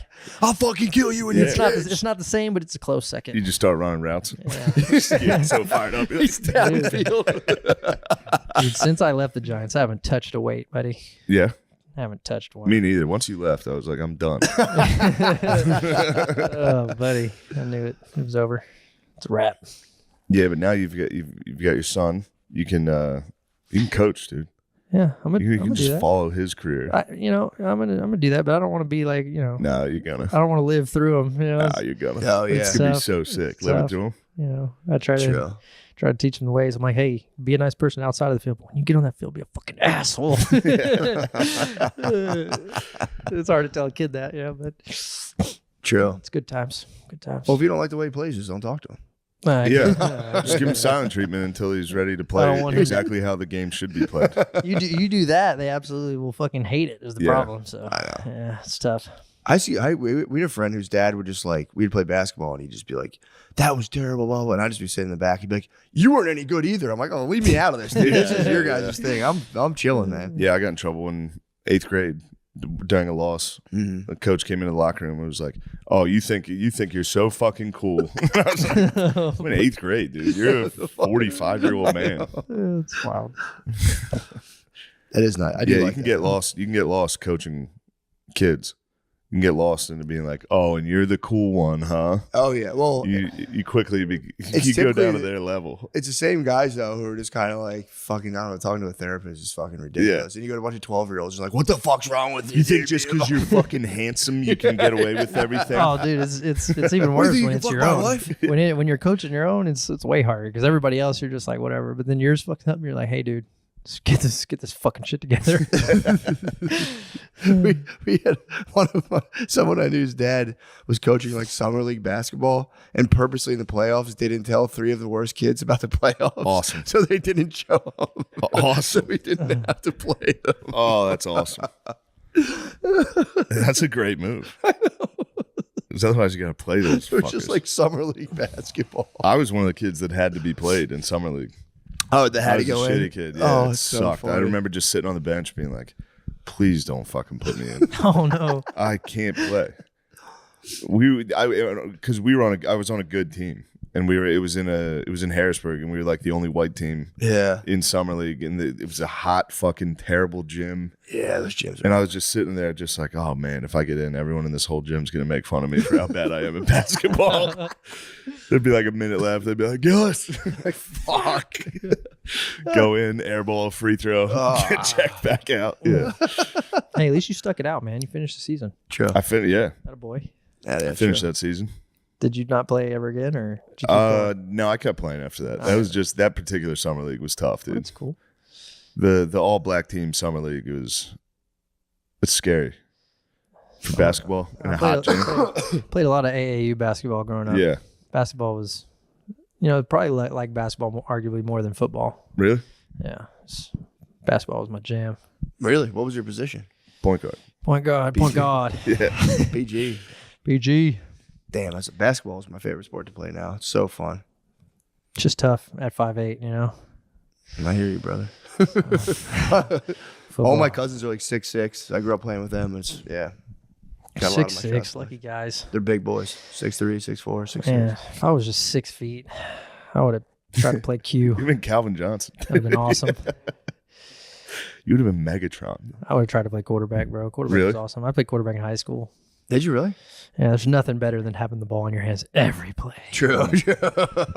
I never had the ball in my hands once. Yeah, I couldn't play football like that. It was I'm gonna crazy. be honest. I don't know how My linemen whole do it. family's offensive linemen. My sister. No, all my uncles, everybody's O-line. So it was always like, you're going to be a lineman. Yeah. Not that I had a choice, but it was, yeah. And it is funny how much of a completely different sport it is. I actually played O-line my first year of football. Got moved after the first game. To O-line or from O-line? I only away from O-line after the first game. Must not have been very good. Yeah, My 9-year-old is 1,000 times more physical than I was. So that's good. yeah, I was always a little bitch. I made a living in the NFL out of avoiding hits. So That's good. it's like I'm That's not kinda nice. hitting Yeah. anybody Who's your favorite wide receiver of all time? of all time. Randy Moss, Randy Moss? easily. Fuck Yeah, Nice. Randy Moss, AKA Super Freak. It's my guy. yeah, he's awesome. Straight cash, homie. That's Drake Cash, homie. I wish when- he would have. play when I wanna. He was a Notre Dame guy. He was going to Notre Dame. He was That would have been nice. I'm a Notre Dame fan. That would have been very nice. Zach Martin.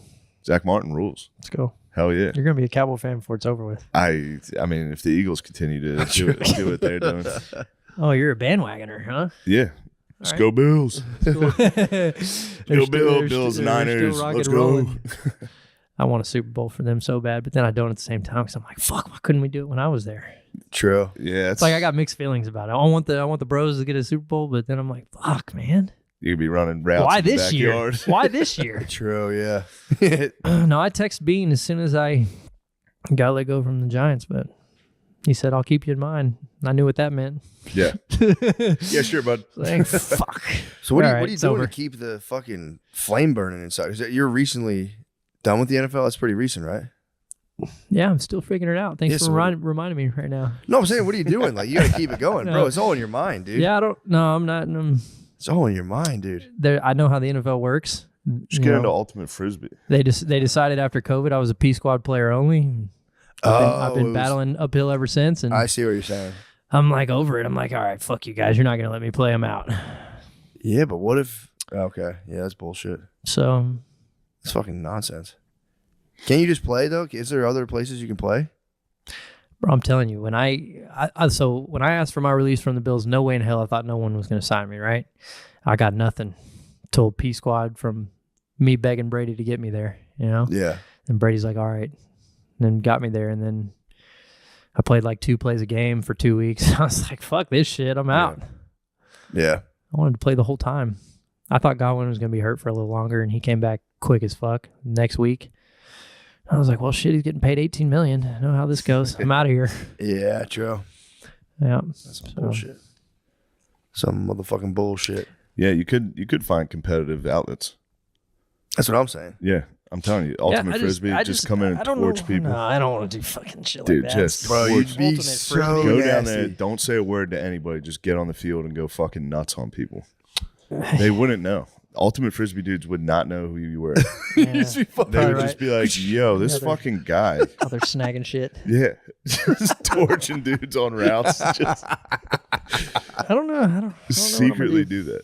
Be like Uncle Drew. I don't even know. Like, I want to coach, but I don't want to coach at college or NFL because I don't want to travel. I Yeah. want to be home with the fam. Coaching in college, I think, is also that's your entire life. You'll never be home. And coaching the NFL is way worse than playing in it. Those dudes never go home. Yeah, Yeah. Never. It's fucked up. So I refuse. And yeah. then That's why they all look like shit. dude. I don't. There's so many of those I don't dudes, do you're well like, with holy bosses shit. either. Like someone telling me what to do all day, I just don't want to do that. I want to be my own boss. So True if I'm that. going to coach, I want to be the head fucking coach. Yeah.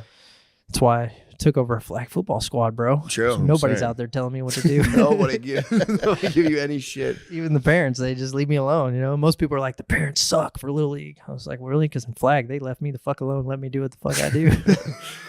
I mean, Yeah, I mean, what are you it's gonna all the say? ring. You got the ring, dude. You snagged the ring on Yeah. it, dude.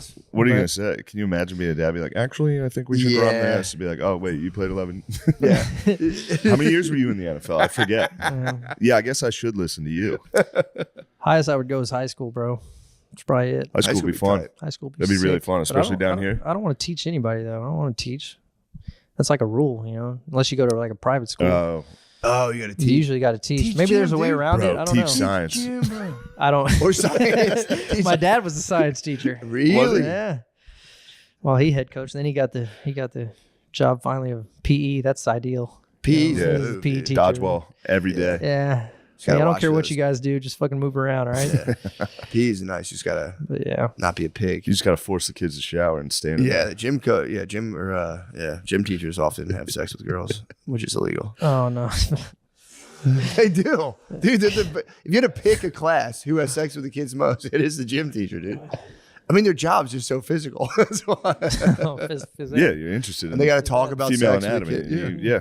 There's nothing you can do. Like, raise your hand if you have a pussy. Looks like Today you're. we're studying pussies. I noticed all your breasts are coming in nicely. I don't know. What's this podcast gig like though? What's this? Yeah, how's you It's pretty fun.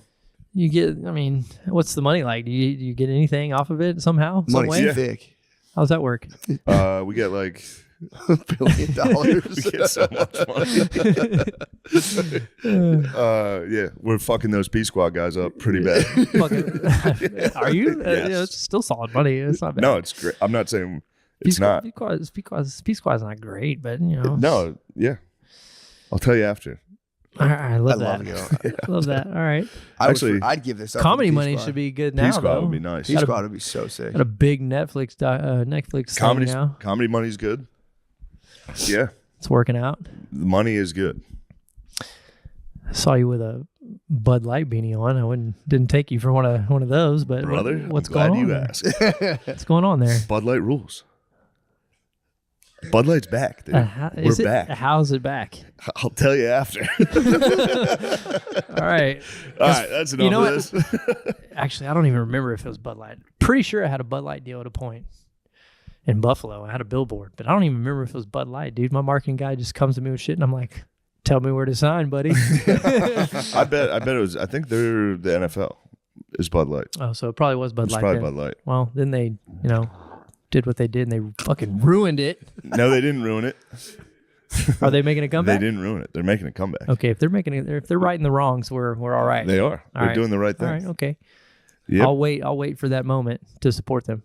Yeah, All right. that was like high level corporate warfare stuff that a lot of people understand. Right now, I'm with Kid Rock. I'm out here with AKs, just fucking. I got bad news for you. Kid Rock still sips the Bud Lights, dude. Does he? Yeah. He's He- a closeted Bud Light man. You know what? I've seen pictures of him. You He know feeds what? on him like a vampire. He does. dude, He at goes night. back to his room. And As he long as the picks people, up the scraps, as long goes, as the "I'm so people sorry." don't know, but you just fucking told them. So there we go. There's pictures online of him. Okay. The dam will Sucking break. down a The Bud dam Light. will break, and the bros. I haven't seen much on. I just recently came back to Twitter, and I've been pretty active, just talking my shit. Fuck you, buddy. Fuck you. Getting back to it. It's good to get back Yeah, into it's, Twitter. It's good to get back into shit talking. Yeah, that's actually really funny. I guess it's not Twitter anymore. It's X. It is X. Yeah, true. Whatever. Yeah. It's Whatever Twitter. it's called. It's the same shit. Yeah, I don't know why they switched the name. They could have kept it as just Twitter. It's Elon's now. True. Fucking Fucking X, SpaceX, all that shit. information town square. What would we do without a bunch of fucking morons yelling at each other? Yeah, we need the Our information town democracy square. needs this fucking platform. Yeah, I guess the people that say that are all the self-important people on Twitter Yeah. that are like, we need this. It's like, no, you need this. No, dude, we to write 5 paragraphs about the Iowa caucus. Nobody You agrees. fucking loser. Nobody agrees with each other on there. It's not. No. I mean, it's just No. a place for people to fucking bitch and argue. Yeah. Now it's getting rowdy. Now you get on Twitter, it's fucking beheadings. Oh, yeah. It's getting rowdy, I'm yeah. here for it. I like seeing people argue. I like watching people argue for sure. The Aaron Rodgers shit on McAfee was great. He's back though. It was great. He was back Yeah. the next day. Yeah, He put him back on the next day. I'm It was gonna hilarious. be honest. I was pissed at first. I texted Aaron and I was like, "What the fuck is McAfee doing?" Yeah, And then he brought him back. I'm like, "All right, he's still cool." the next day. It was Yeah. the next day. He's still cool. All right. That's kind of tight. Which You can't stop Tuesdays with Aaron Rodgers Tuesday. can't do it. You can't. You have to have him on. You have to bring Aaron Rodgers right back on the next day. You have to. It was so funny. He's like, I'm so happy. And next thing he's like, he's back on. Yeah. I'm just reading articles. I'm like, oh, okay, cool. And it's like, he's back. I'm like, wow, that's By the way, y'all got any snacks back there? I'm fucking starving. oh, we can get some snacks here for sure. All we have is fucking dumb meat. All you have is meat. You have no like We're snacks. trying to do this fucking carnivore diet. Matt's actually doing it. I've obviously Ritz- fallen several times. Ritz I've eaten- peanut butter crackers. I can get you some peanut butter Yeah. crackers. Those are Some Go Puff. fire. Fucking So good, dude. All right, Cole. Thank you, brother. And he was like the first major religious heavyweight in the West to do that. So that his writings are actually still pretty popular. Yeah. So either way, that's why I'm in a very light mood. I finished it last Buoyant. night. Thomas Merton has made you buoyant. It has. He's lifted me above just this absolute terrible society that we're all trapped in. Well, I'm sure our discussion will bring you back down to earth. Yeah, and, let's talk Diddy. Put you in the seventh circle of Dante's Inferno. Yeah. So you did a deep dive on the diddler himself. P. Diddy, yes. You know, it's kind of interesting. I like to stick to facts. Mm-hmm. And I've been watching people talk about P. Diddy, and some guy says this, and there's just been this rabid speculation. And then I think I've even seen the Illuminati, that he's part of the Illuminati or something like that. That's Jay-Z. And yes. And so I decided to take a deep dive into P. Diddy. I got his lawsuits, the 5 lawsuits that were pending against him. I read them. And 2 of those lawsuits were initiated by women who were minors at the time. I mean, he was really into roofing young girls. Yeah. And molesting them. And one of the girls that he roofied, he took video of him doing a Bill Cosby on her, and then showed it to a bunch of his friends after. And so he's kind of a nasty piece of work. But all his homes were equipped with hidden cameras. Yeah. Remind you of anyone? Yeah, really. So people are comparing him to Epstein. Now it's going to be interesting because I believe that he's going to take the fall for a Diddy, lot. you think he's going down? I think he's going to take the fall for a lot of people because there are. I mean, It's very unlike Diddy, though. He let Shine go to. True. Well, actually, that was like almost like a real trial. I think this one's going to be very carefully choreographed, and some other, like maybe his sons may go down. I mean, his sons seem to be rapists too. So it's kind of interesting. But where the 2 interconnect, it's kind of, which is what I found out is Damian Williams is the U.S. attorney for the Southern District of New York. And he was the one that covered up the Epstein trial. Mm-hmm. His district oversaw that investigation, and they only called 4 witnesses. And those victims had only been molested by Epstein and Maxwell. They didn't call any witnesses that were molested by any of the power brokers that Epstein was pandering to. Is this the original trial where they sealed it, or his most recent one?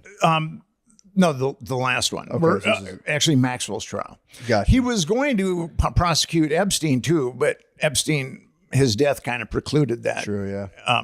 But yes, that trial was totally choreographed, and it was a total fix. I mean, Maxwell should have been indicted on multiple counts of child trafficking. And the procurers should have been, they could have done a RICO with it, where you get the procurers, you indict them on 10 counts of child trafficking, they're looking at 1,000 years, and then they roll over on the big fish. And that did not happen in that case at all. They kept it very tight, and only Maxwell was the one that went down.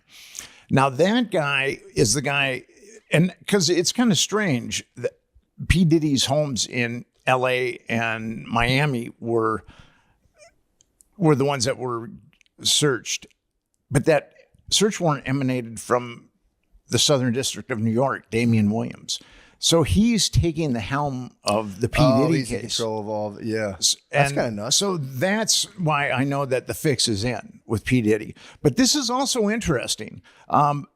Damian Williams went to Yale Law School on a grant from the Soroses.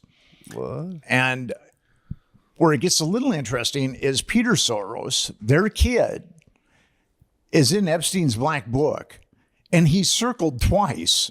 Now, being circled incriminates you because the house manager who ripped off the black book circled all the people that he thought were in cahoots with Epstein, and Peter Soros is circled twice. So that's kind of a conflict of interest, but I don't think that really matters. So why are the penalties so low? So she got 20 years, right, for trafficking kids? Yeah. Because if you look up, you hear about guys musting kids. They get out a lot of times. Like did you see the Nickelodeon thing? Yeah. Well, they would get out guy, after like Pickle 6 Boy? Yeah, Pickle Boy. They would do. Why? Boy. How is the Free law my man set up? Pickle Boy, dude. Free right, my dude. man Pickle Boy. Proof him, dude. Put him under the jail, dude. Yeah, he's back. How is it that the penalties are only like 6 years for that versus like you would think like Dude, we watched Zodiac last night. The alleged Zodiac killer, yeah. Lee Allen or whatever. Yeah. He got in the middle of being the Zodiac, allegedly. Yeah. He got arrested working at a school for molesting children. He went to jail for like 3 years. Yeah, why is the penalty so low for that? Got out, went right back to writing Zodiac letters and killing people. Anyway, jerk. Yeah, you get like 10 minutes. That's what I'm saying. I'm like, I have no idea why the law is set up that way. You would think, like, I always say, like, who would you rather live next to, and that should be the law. How long you go to jail for? Pedophiles, 100 years. 100 Well, I years. mean, it's Not 4. it's a 15 to life sentence. So I'm sure that if you're living in a trailer park and you molest a girl, that they'll put you away for life. Yeah. But it's a little different with the people that run our world, I guess. Or it's a life sentence to live with your mom. I think that's the life sentence. Life sentence, your mother's basement for the rest of your life. Yeah, you gotta go home. I would off myself grounded. before that happened. You just get grounded, I guess, if you're a pedophile. But yeah, that's crazy. Maxwell was like, she was famous for it. You'd think they'd make an example out of her for a long time. You were saying she's in a dormitory now? She's in a dormitory. And the dormitories are generally for people that have done time and been exemplary prisoners and are about to get out. But she's right in a dormatory now. That's so crazy. And she got how many years? she got 20 years. Do you think how many of those do you think she's serving? Well, in the Fed system, I mean, not that this is going to really count. Yeah. In the Fed system, you've got to do 85% of your time. So she should end up doing like 27 years or 17 years. Yeah. So, but I don't know if that's going to happen. I mean, she kept her mouth shut and she's got a lot of money that's waiting for her. And I think that was kind of the deal. This is just my opinion. My surmise is Yeah.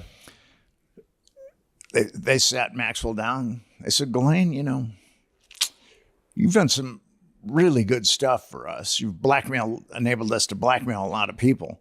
But, if you keep your mouth shut, you won't end up like Jeffrey Epstein. I mean, you're going to have to do some time, but then you're going to have lots of money when you get out. Yeah, maybe she'll have her own like Target line.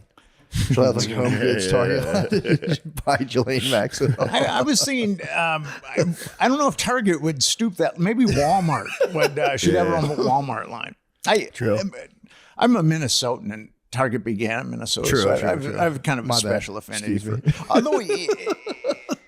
Although what's kind of strange is I think Walmart and Target are kind of a jump ball, but as far as like quality and service and things like that. But people in New York actually have Target bags. It's almost chic to have like a Target bag. I've never ever seen a Walmart bag, someone using a Walmart bag in New York. Yeah, they'll walk around. Usually they're homeless if they're walking around. Yeah, if you got the Walmart bag, things That aren't is going not. well. Yeah, that's not a Louis Vuitton purse by any means. Well, actually, I saw a homeless guy in New York a couple of weeks ago. He had like 8 Target bags. No. So he was doing well. homeless chic. Yeah. Well, so the Diddy thing, you think Diddy's go? I wonder. I don't think Diddy thinks he's gonna go down. Where do you get that? I just think about it because it's like, because they were saying like, well, they were like, he could just flee the country, but I was like, I don't think he thinks he's going to Somebody get. just told me that. They're like, Matt said he doesn't think he's going down. I was like, hey, is Matt fucking talking to him? No, I'm just saying like, because otherwise you think he would flee, but if he's, I don't know. I think he is. I think the boys got him. He invented the remix, dude. You think he's not going down? Now that's a valid point. Because otherwise, he has the means to. He's a flight risk. He could take off. I would think that there's a eye in the sky on P. Diddy. I think it's like, okay, that makes I think sense. the people that raided his house are Yeah, true. pretty powerful. True. I think they got a good location on that guy. And Yeah. they're like, we know you got blackmail stuff. That's what I heard. I heard they raided the house to get the. blackmail material. Yeah. I mean, the same thing happened with Epstein, where they drilled his safe and they pulled out hundreds of DVDs. What? And I've done freedom of information requests on. I didn't, of course, want the DVDs because who knows, what licentious, nefarious things they're filled with.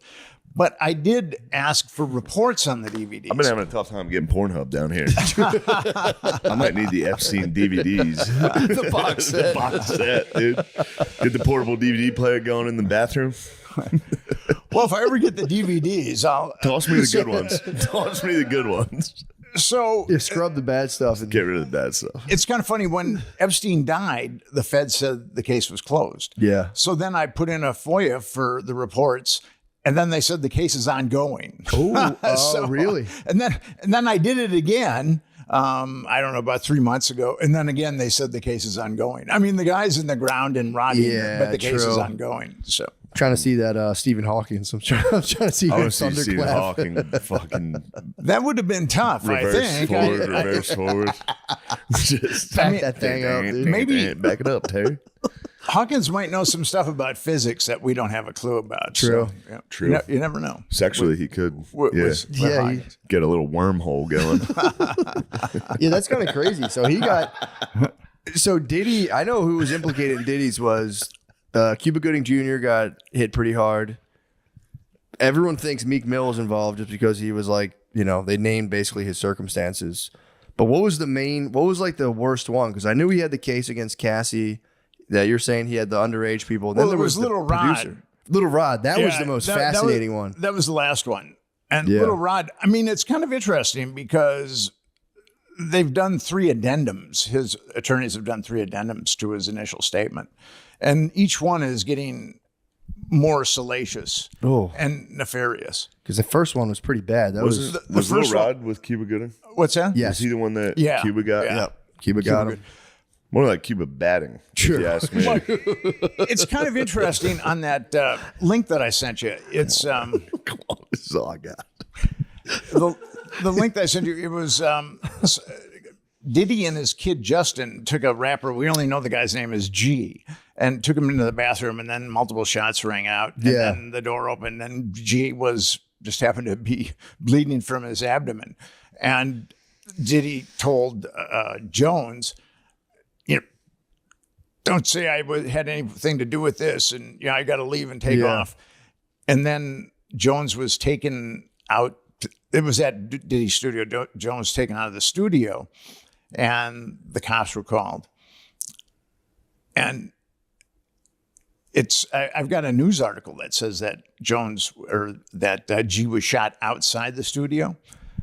But Jones took pictures of the bathroom. Of the blood in the bathroom. And I saw that. There's a bunch of blood in the bathroom. Yeah. Yeah. So I think that shooting people, that's probably against the law too. It's hard. Yeah, he's. But Diddy's head of security, Fahim Muhammad, he was head of security for Michael Jackson. So there's a dude that knows how to keep secrets. And according to Jones, he's a fixer. He's really tied into the LAPD. And what's really interesting with that is, Michael Jackson was getting prescription drugs from all over, and he was using pseudonyms like Josephine Baker, and I think Jack London was one of them. But then Fahim Williams or Fahim Muhammad's name is right there as far as one of the people that was providing Jackson with drugs. And nothing happened to Muhammad. The doctor had some problems that was prescribing them, but nothing happened to Fahim Muhammad. So, and Jones maintains that he's like a superlative adept fixer, that he's got connections in the LAPD that can make, he said, that can make either problems or people go away. Damn. I think Diddy got too pumped on Empire. I think that might have been what happened. He might have watched Empire too many times. Dude. Freaked out. Shoot a guy in the stomach in front of your son. Like, this is our empire. Well, the son's busted. I heard the son is like for sure getting busted on one of the things. Well, the last lawsuit is against the son. Yeah.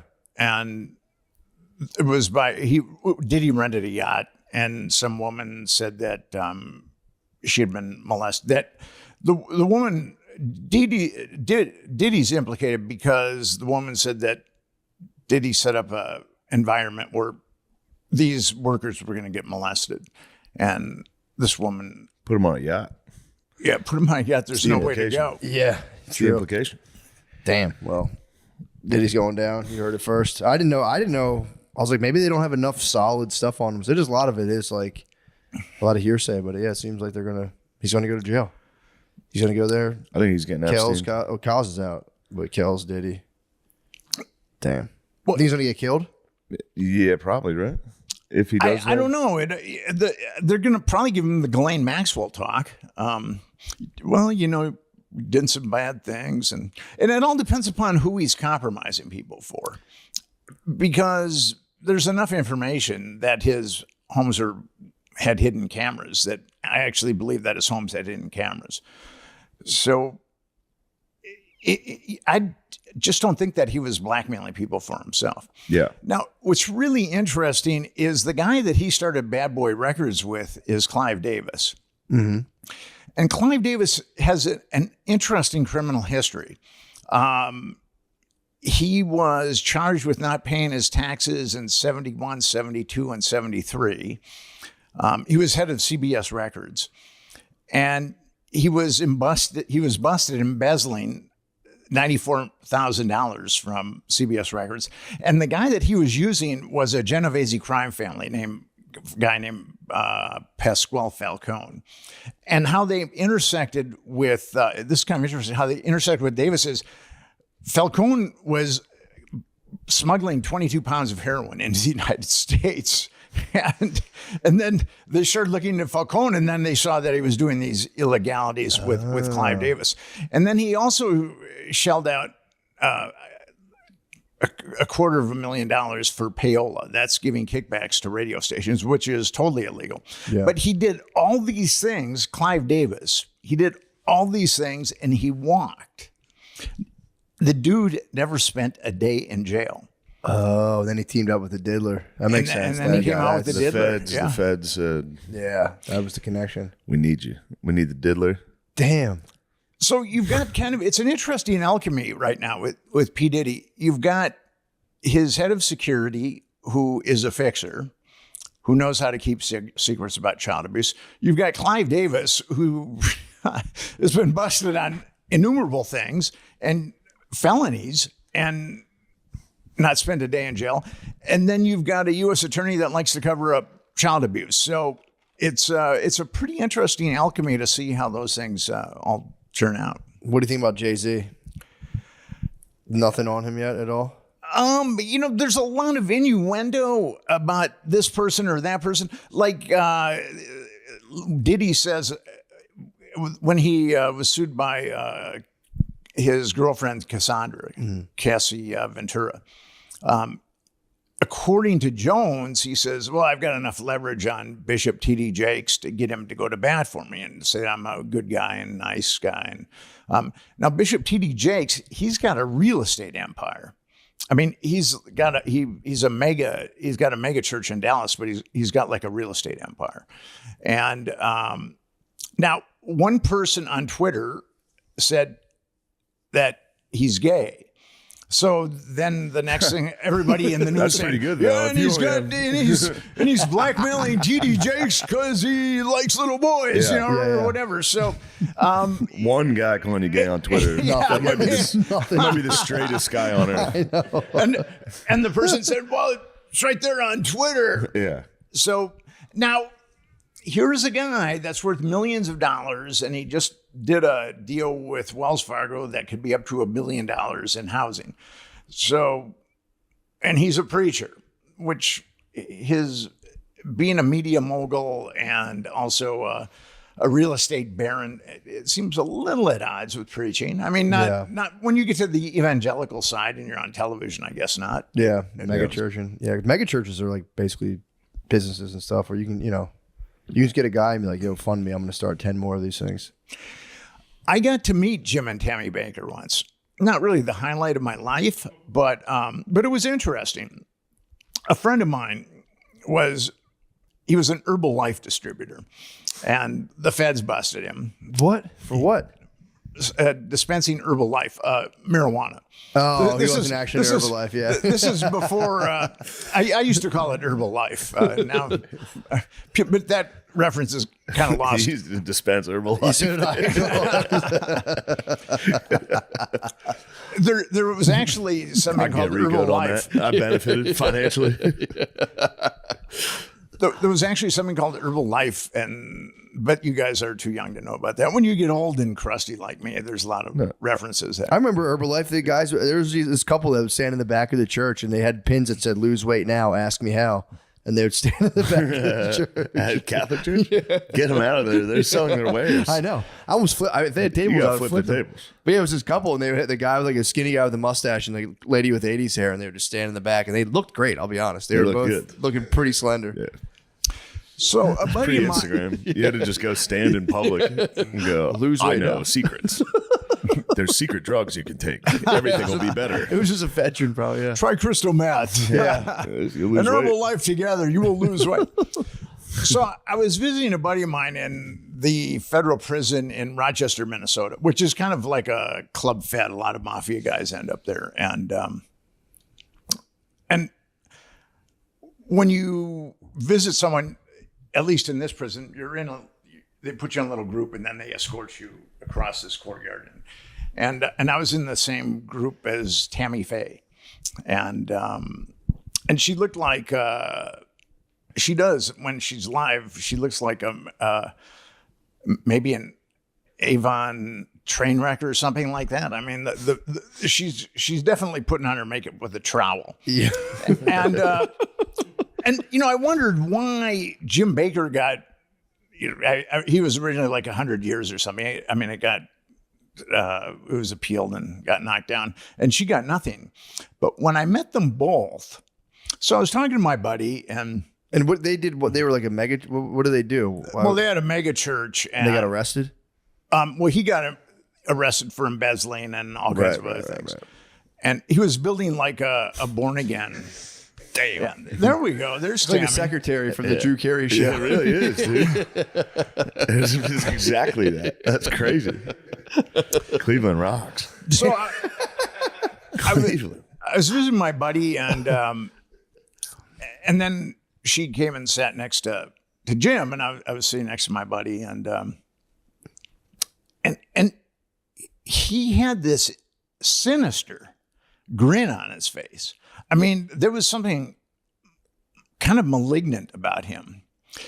And what I felt about Tammy was, if you wanted to go to the bathroom, you had to go up to like this desk, and they'd give you a key, and then, and I watched her go up to this desk, and the only thing I could think of, and I'm not trying to be disparaging here, sure. but the only thing I could think of is she's really a fucked up person. I mean, that's really what I felt. Honest. I mean, and he's sinister, and now he's got his own evangelical show again. Oh, he got out, and now he's back to the same thing. So what was her deal, though? Was she there just to visit him? To visit him, yeah. And she ultimately... Herbalife.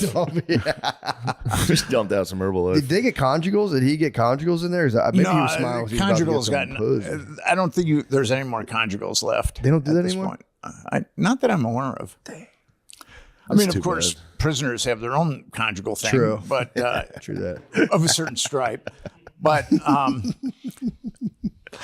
well, so Jim Baker's got his own show now, and you would think with all that scandal, and I was also told that Jim.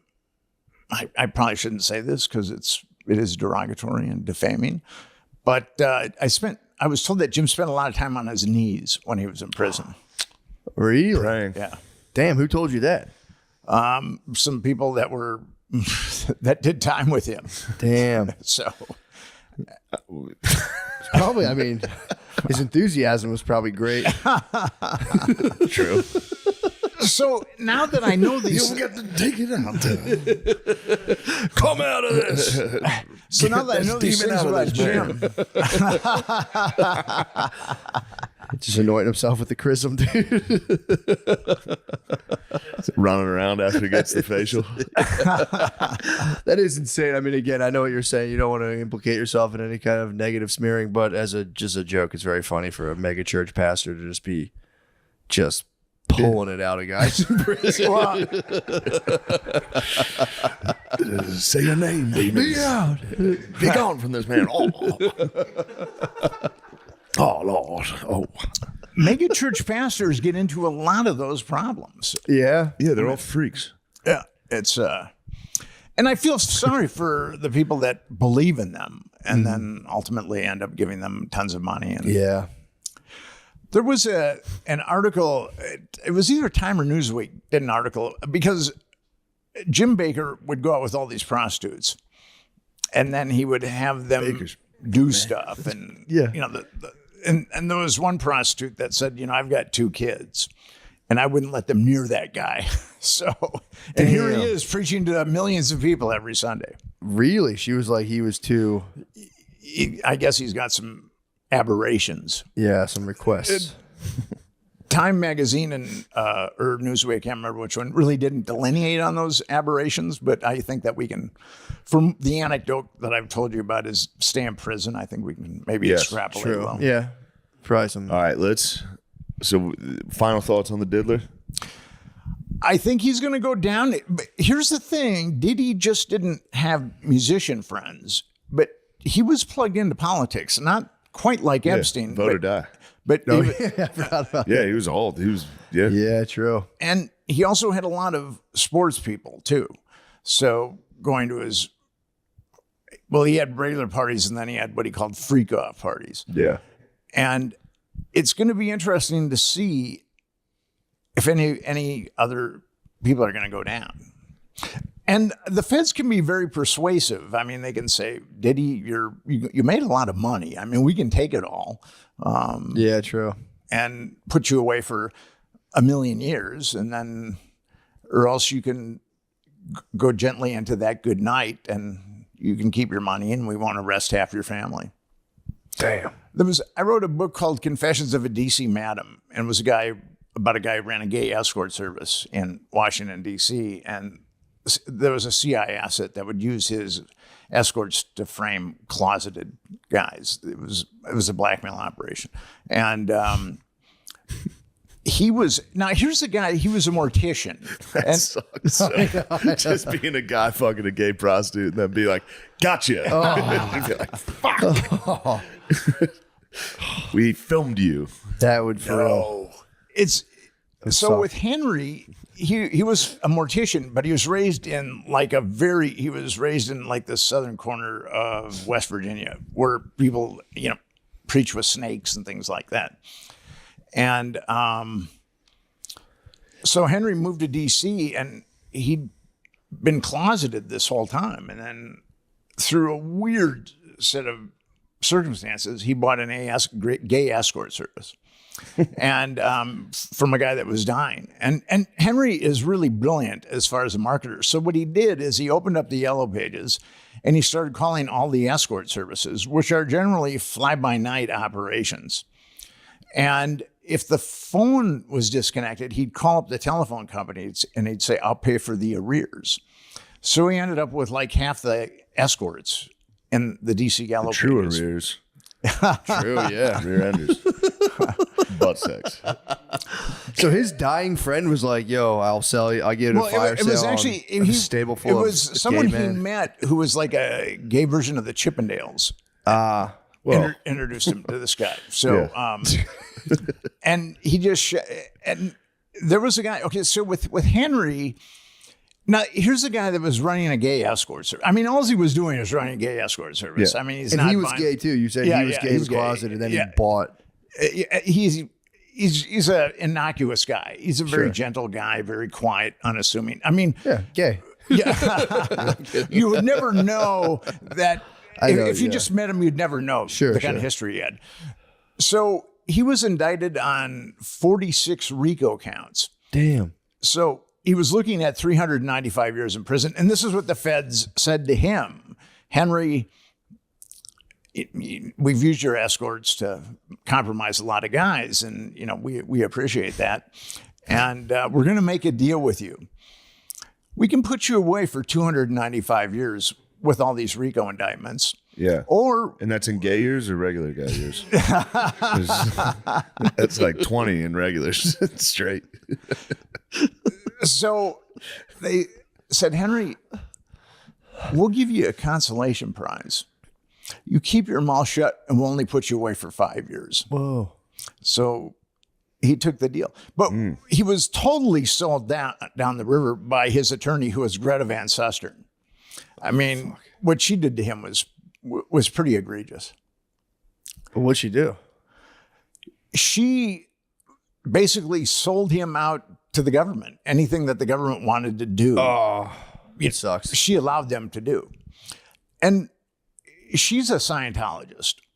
I don't know if you guys are familiar. But she got Henry to go to like Scientology boot camp and get cleared. He actually, if He got clear? Once you're cleared, you get a blue cake. And then Henry actually got a blue cake. But then he had to go back and get sentenced. And He got clear before he went to jail. yeah, he had some time. Got blue cakied. He had some time to get cleared before he went to prison. That's cool. But that's what happened with him, is that he was made that deal, and I can see Diddy being made that deal. Gotcha. That makes sense. He's gonna, the power brokers will. Yeah. I mean, how about people just stop being sexually impious, and we wouldn't have these problems. Speak for yourself. I think in this day and age, that's kind of Yeah. I don't know if that's possible. Yeah, well, I feel like now they can just grab the web history off people. They can just snag your Pornhubs and be like, yo. I'm really glad that I was a wild kid in my youth. And I'm really glad that smartphones weren't around in my youth. And YouTube wasn't around, or else I don't know if I'd be able to be a journalist, a respected journalist today. I mean, not that I'm that respected, but I'm somewhat respected. You're on this podcast, so it's pretty good. True. Yeah, no, This is being where all the plugged in, respected journalists go. being plugged into phone porn from 12 is like pretty wild. Yeah, I've been reading about that. It severely messes kids up. That Yeah, I would think. Yeah, Gardini's young. Yeah, Gardini's He's victim. an absolute deviant. But then the thing about Pornhub is they've been busted like nearly 120 times with minors. I mean, you would think that they'd get shut down after 10 or 20 or 30 or something. Putting out vids of minors, basically. Or just like child labor laws, like having like data entry.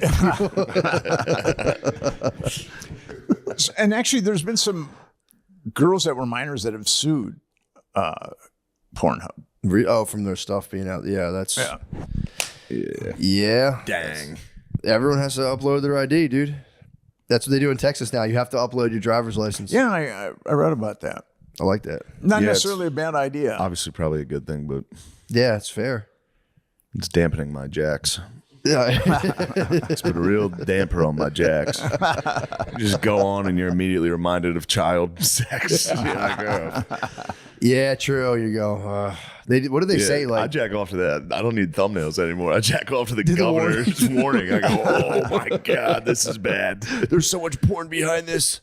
That's innovative. Yeah, Or you just end up jacking off to your own license. Like, fuck it. this is a crazy photo. I'm It doesn't sure- even look like me. You know, the thing about it is, I'm sure you've got narcissists out there that do that. I mean, yeah, especially to your license photo. That'd be crazy. All right, I think That's supreme confidence. we need to make the move, dude. We need Yeah. to discuss the truth about Watergate. Oh, yeah, yeah. What's going on here? The Truth About Watergate, that's my last book. Everything that you know about Watergate, the vast majority of it is a lie. So Forrest Gump didn't break it up? He played only a minor role in Watergate. It's interesting. What happened with Watergate, and there's been some really great books written about Watergate, but they're tomes, and they're very, very complex, and it's hard. I mean, you have to kind of study them. So my goal was to be the unified field theory of Watergate revisionist books. And what happened with Nixon is Nixon decided to do strategic arm limitation talks with the Soviets. And he also started to open up China for diplomacy, rapprochement. And he was doing this behind the backs of the CIA, the Department of Defense, and actually the State Department. And on his first or second day, Nixon didn't like the CIA, and because he felt that the CIA sabotaged him with when he ran against JFK in 1960. So Nixon, it was, I think, National Security Memorandum 2 was some kind of innocuous document that he issued his first or second day, where he said that the CIA, the Department of Defense, and the State Department will have no input whatsoever in any of my geopolitical moves. Basically, he was telling those three bodies just to go to hell, and he was going to do his own thing.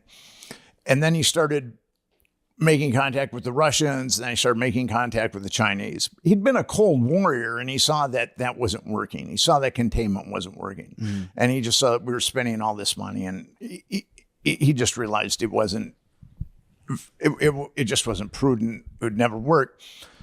So he started to do this, and then the Joint Chiefs of Staff actually had an espionage ring against Nixon. It's called the Moore-Radford affair. Thomas Moore was head of the Joint Chiefs of Staff. He was an admiral, and they used Moore and they used Radford, who was a yeoman. That was the link between, because he was using the National Security Council. Nixon was to do all these moves, and Radford was the liaison between the Joint Chiefs and the National Security Staff. So Radford was stealing all these documents. And Alexander Haig was in on it too. And actually Haig plays a role in the demise of Nixon. So Haig was enabling Radford to steal all these documents. Alexander Haig is, he's a general. He was the Joint Chiefs of, he was Nixon's chief of staff. And then he was ultimately the overall leader of NATO. Oh, I would love to see. And he's from Philadelphia. Awesome. Oh, nice. Is he really? Yeah, he's from Philadelphia. Damn. Go Birds. So the Joint Chiefs started this espionage ring against Nixon, but the Nixon administration outed the espionage ring. Oh, they found out. Yeah. So then the CIA started to infiltrate the Nixon administration, kind of like Scarface at the end of the movie, where he's double-crossed the Bolivian drug dealer and all those assassins are coming. Okay, so that's what the CIA did to the Nixon administration. I mean, they just started inundating the Nixon administration from all different types of angles. And what's interesting about Watergate, it's a conspiracy within a conspiracy. Because McCord and Hunt, who are the two guys that were busted in Watergate, their goal was to take down Nixon. They wanted to take down Nixon. But there were two agendas at work. And this is actually my third book on sexual political blackmail, because at the heart of Watergate is a CIA sexual honey trap. And what's really interesting, so the burglars broke into Watergate, and there was a secretary from the Democratic National Committee named Maxie Wells. She kept photos of prostitutes in her desk under lock and key. And if you were a Democratic VIP, you would go there and take a look, and then these girls would be at the Columbia Plaza, which was a high-class apartment building. And the CIA had had video or film or whatever. So you would just walk into this lady's office and she'd be like, check out these ladies. I mean, I'm sure that there was some kind of secret handshake or code or something like that. Gotcha. Probably like, hey, I'd like a hooker. Is there one around? So Do you think these girls are pretty? So John, the woman that ran that escort I hear the service, cherry blossoms are beautiful this time of year. Oh, yes, they are. Yes, Senator. I don't know if there was a lot of cherries at that, Oh, yeah. but The cherries are gone. I think cherries had been gone a long time. But so John Dean's wife, Maureen Dean, was good friends of Heidi Reichen, who ran that escort service, that CIA compromise escort. And actually, G. Gordon Liddy said that she was part of that escort service, and he was sued, but he managed to win it. The first was a hung jury, but then he won the second trial. But anyway, so one of the burglars, Eugenio Martinez, had a key to the desk where the pictures were taken, Oh, no. where the pictures were kept. And when they got busted, their photograph equipment was on her desk. So, but then there was another, so that was the first conspiracy, and that was initiated by... Sorry, when he used the key, did he get rid of those pictures and they were never No, found? no. what was he He doing? was, he got busted before he could even get into the desk. Okay. I mean, they were on them really quickly. And he tried to get rid of the key. He got the shit kicked out of him twice by Carl Schaffler. Who was Fucking Schaffler. Carl Schaffler was the cop that was notified that the Watergate break-in was going down. Why was he trying to take the pictures of the naked ladies?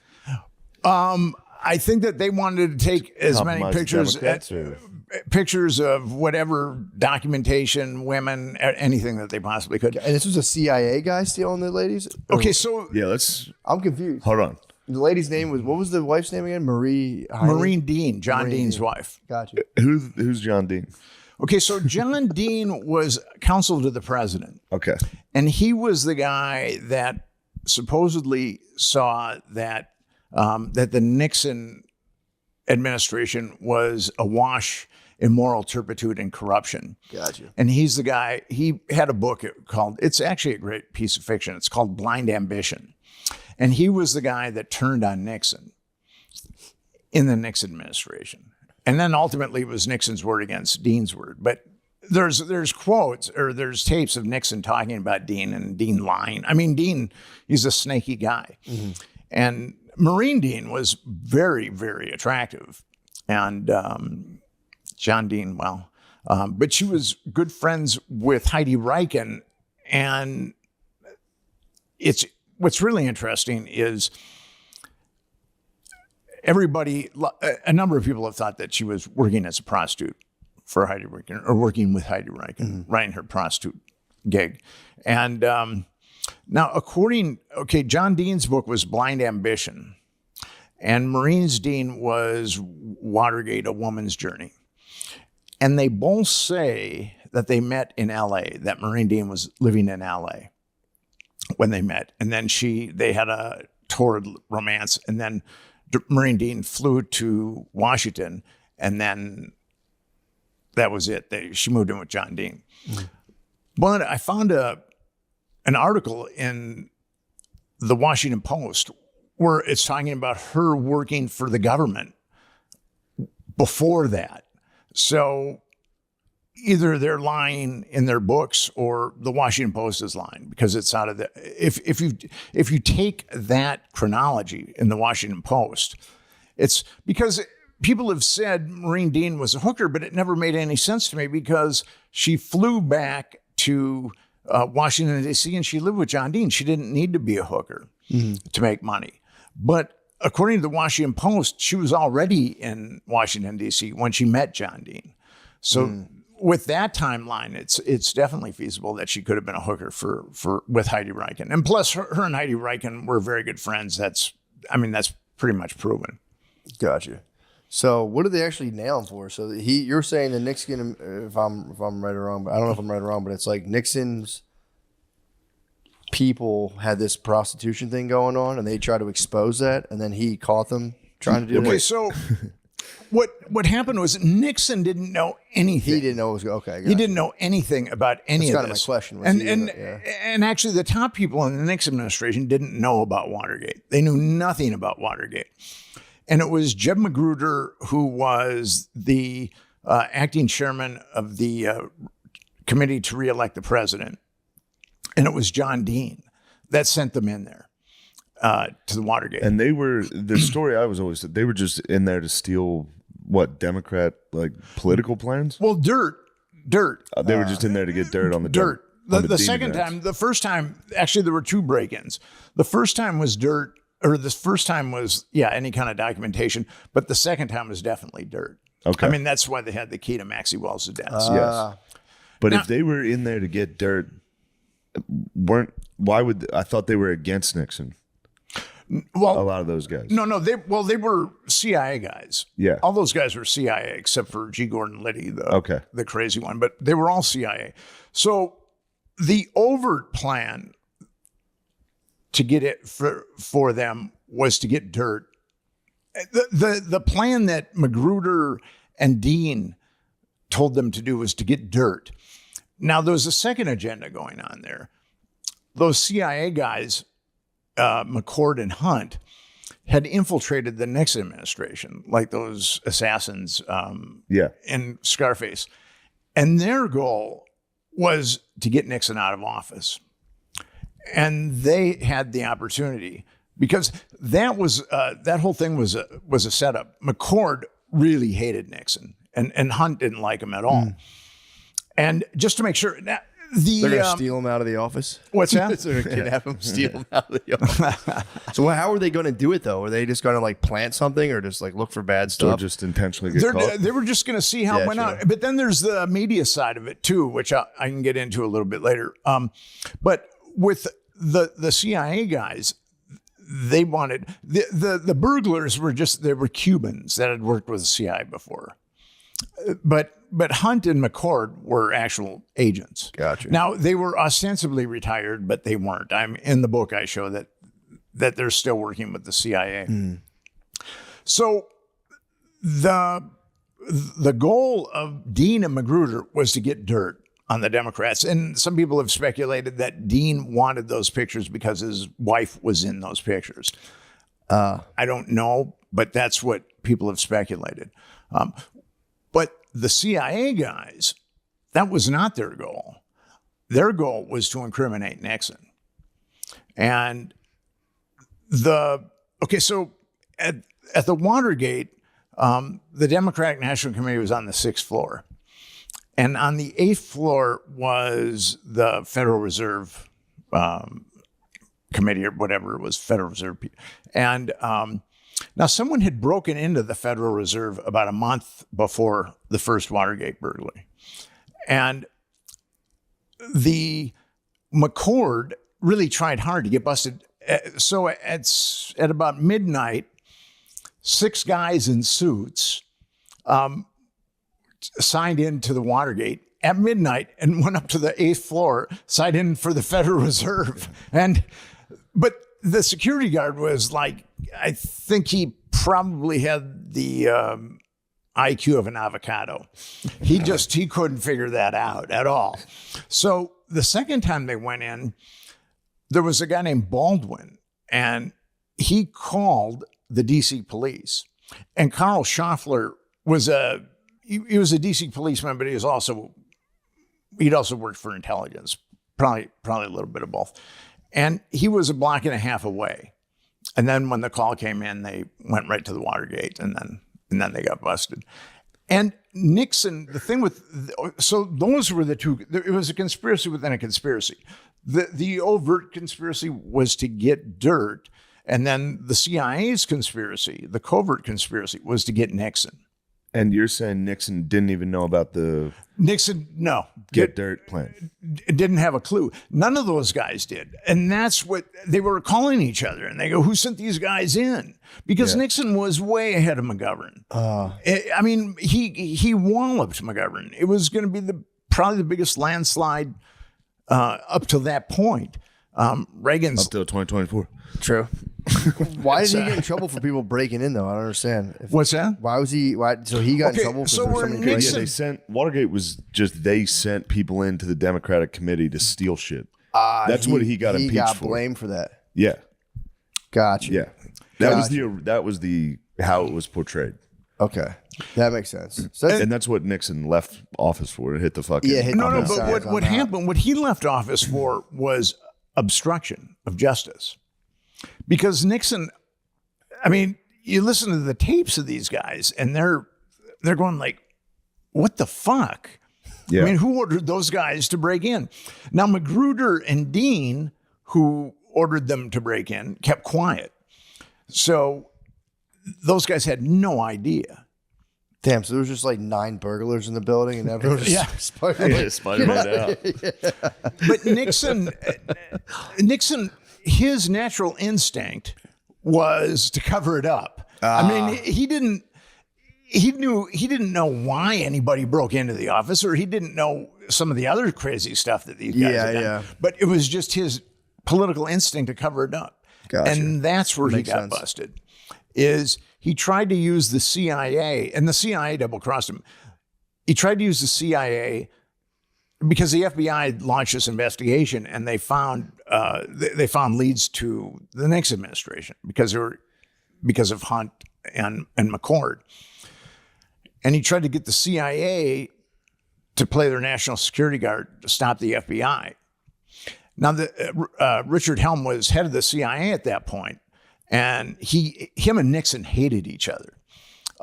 When there would be a cabinet briefing or a National Security Council briefing, Helms was allowed to brief the cabinet members or the National Security Council, but then after that, he had to leave. I mean, Nixon had overt, they really hated each other.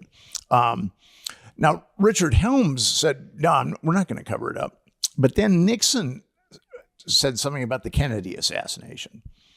And actually, there's tapes where Nixon is grilling Helms. Who shot John? Who shot John? And so Nixon leveraged them with the Kennedy assassination. Oh wow. And then Helms said, okay, we'll do it. But he didn't.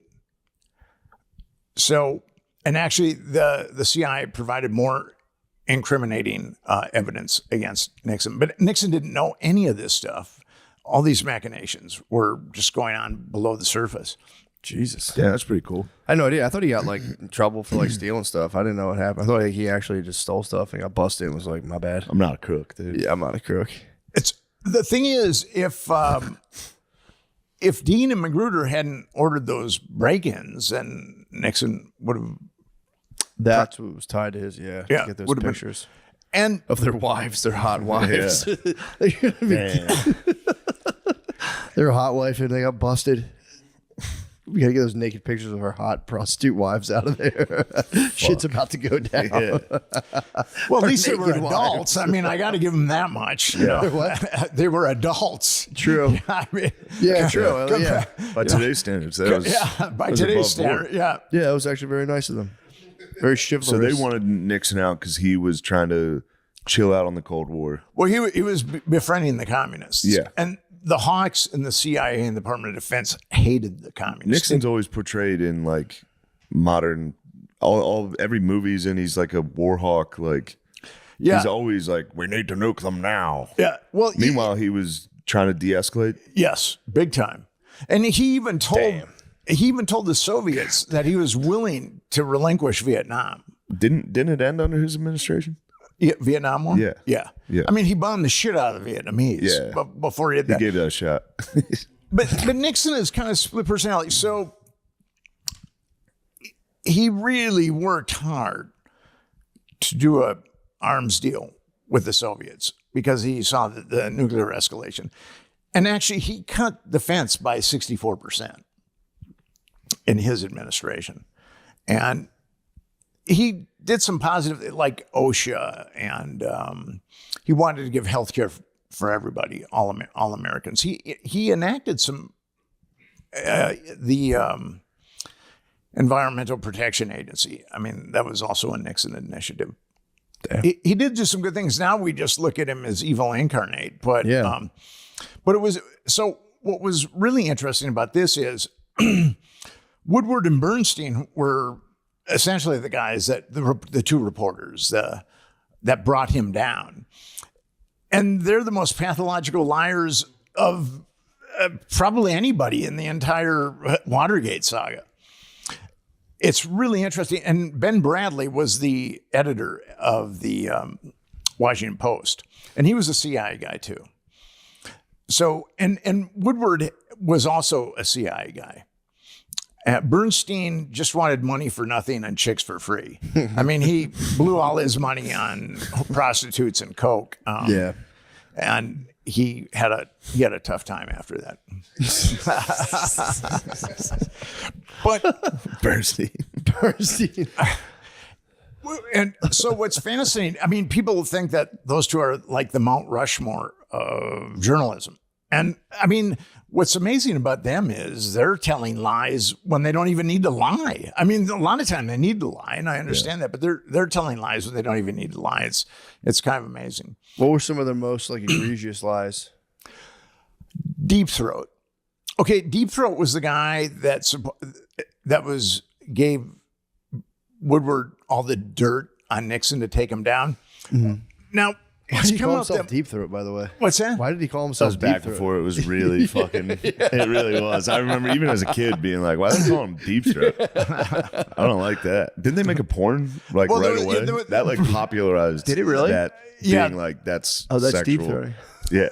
There was a very popular porn movie called Deep Throat, and that's what Woodward. Oh, he just named himself after it. That's pretty sick. Oh, he named himself after it.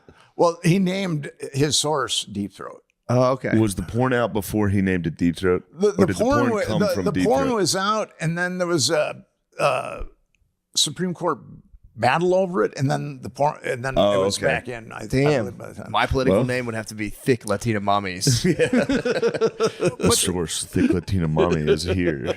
He's here to give us all his secrets. Amateur Latino Mommies. Stepmom Stuck is here. Yes, the dossier. So he named himself. Girlfriend Experience is here. He named himself after a porn. That's crazy. All right, No, so no, Deep- he didn't. Woodward named him. He named him after his Woodward's favorite porn. Fucking sick ass. That's crazy. That's fucked up. If I was Deep Throat, I'd be like, what the fuck? Because he was briefing other agents. They'd be like, my source, Deep Throat. Like, all right, dude. And Deep Throat hid his identity, right? So Totally you hid his identity. You can't be like, dude, stop calling me Deep Throat. you just have to be like, fuck, I'm Deep Throat now. But if you briefed all the other guys, you'd be Yeah. like, well, Deep Throat. They'd be reading the thing like, dude, can you stop calling him Deep Throat, please? Mr. Blue is fine. yeah, Mr. Blue works. But they rolled out a guy named Mark Felt who was severely impaired by Alzheimer's and said this was Deep Throat. Yes. And actually, I think Deep Throat was a composite. I think that Woodward was getting. I mean, Woodward's tapped into intelligence. He was naval intelligence. Okay, so I'm sorry, for everybody that's not familiar with Watergate, Deep Throat was Woodward's inside source on all the stuff that broke to the Washington Yes. Post. Yeah. Okay. So Woodward said that he had this elaborate system that he'd contact Deep Throat, that he would move this flower pot Yes. on his balcony. Okay, so his apartment faced a courtyard. So Deep Throat couldn't have just driven by Yeah. and seen the balcony. He would have to go behind the parking lot. And here's where it really gets problematic. If Mark Felt was fired 6 months before the most incriminating stuff on Nixon came out, the tapes. And so he, according to Woodward's, I mean, no one said this, but he was driving in from Virginia every day, going behind Woodward's building and looking up. Yeah. It's total bullshit. I mean, it's, Yeah, and there was never, and they never even found the identity of. So that seems kind of weird to me, to be a journalist and be like, I have a secret source, yeah, and then write it as fact. yes. That seems outrageous. You can literally make anything up and say, Yeah, I have a true. secret source. And especially, I mean, with all the lies that I catch them in. And then it's kind of interesting if Deep Throat ostensibly wanted to contact Woodward, he would take the New York Times and then he'd put the time, a clock on whatever page, and then the paper would be delivered to Woodward. But the problem is, all the New York Times that went to that particular apartment building were just put in a pile. Yeah. they weren't. They weren't put in front of Woodward's door. So the whole thing about Woodward is, and what happened was, as Watergate started taking a toll on the Nixon administration, he had to start firing people. He fired his chief of staff, Haldeman. He fired his domestic czar, John Ehrlichman. He had to fire his attorney general, Richard Kleindienst. And Alexander Haig was such a great shapeshifter. He had been in that administration because he'd worked for Nixon, or worked for Kissinger at the National Security Council. And Nixon really liked him. Haig hated Nixon, but Haig was a really cunning sociopath. So he became Nixon's chief of staff, which was the biggest mistake that Haldeman ever made, H.R. Haldeman. When he got fired, he said, well, try Alexander Haig. And it was Alexander Haig that provided the really incriminating stuff. Gotcha. But here's the thing. Woodward and Haig lied. They said they hadn't met each other until 1973. And Woodward was debriefing Haig in the 1960s when Woodward was with Naval Intelligence. So that... Woodward was naval intelligence Yeah. before he became a journalist? Yeah. And here's what... Free Nixon, bro. Yeah, true. So what's interesting is, and I'll tell you just how crazy the Woodward story is. So Woodward, he graduates from Yale, and he's accepted to Harvard Law School. And then he ostensibly goes to the Washington Post after he's been accepted to Harvard Law School and says, I'd really like to be a reporter. I tell you what, I'm gonna, how about if I write for you guys for 2 weeks? And then if you don't like it, you don't even have to pay me. And if you don't like it, then I'll leave. So that was the deal that was ostensibly made with the Washington Post. And then they put him, ultimately he ended up in the AAA system of the Washington Post in a weekly in Maryland. And he drove a Carmen Ghia. He lived in a very nice apartment. There's no way that he could, and I demonstrate this in the book, there's no way that he could have paid. Woodward was definitely a spy at that point. Yeah. Yeah, I get what you're saying. There's no way he was making that And money. then the Washington Post brought him back. And then 9 months later, he and Bernstein broke open Watergate. Yeah, that's kind of weird. They tell all kinds of other lies, but Deep Throat is definitely the biggest lie that they tell. Do you think the stuff happening to Trump now might be some sort of interference operation or what? I don't know. You said it, brother. I was waiting to ask, and I was like, I don't want to. I was curious. It sounds familiar. Yeah. I don't. It's really hard to know with Trump. I don't see how that guy cannot be compromised myself. I mean, But it does have the thing that reminds me of it is like the hallmarks of like JFK and Nixon, where it's like, let's de-escalate with Russia. Let's de-escalate with North Korea and China. Like, why are we, you know what I mean? It seems to be that. I'm willing to keep my mind open on that. Yeah. His tax bill was probably the biggest redistribution of wealth that we've ever experienced in the United States in a short period of time. So he did help the rich get richer and the poor get poorer. He's also circled in Epstein's black book, Yeah. Right. which is pretty incriminating. And he denied being with Epstein, but an Epstein victim has come forward and said that she had talked to another Epstein victim. They were adults, but that Yeah. Trump had been kind of hard on the one victim. So Damn. Hard on how so? just a little rough. Rough. Sexually rough. Yeah. I knew it was I'm not- dynamo in the sack. I mean, we're not talking leather and S&M type stuff. you know? You just put a hurting on a lady at Epstein's Island. Yeah, I would say, yeah, if you're on the, he was pretty good pals. They were really good pals. And it's tough to know. He said that he heard that Epstein. I heard he broke it off after the first one when Epstein got arrested in Florida. Well, he ostensibly broke it off before then. Yeah. But I mean, Donald Trump has problems with veracity, so it's difficult to know. Has there been any connections of him and Epstein after that? Like when he said they were done being friends? He took Epstein's plane. After that? Yeah, after that. And he was also visited Epstein's house. A deposition from Epstein's brother, Mark, talks about that. Damn. So he did lie.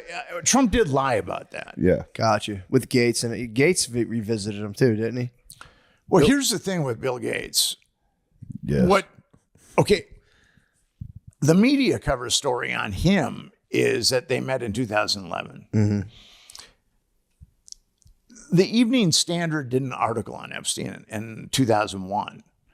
And according to that article, Gates and Epstein were doing business in the 90s.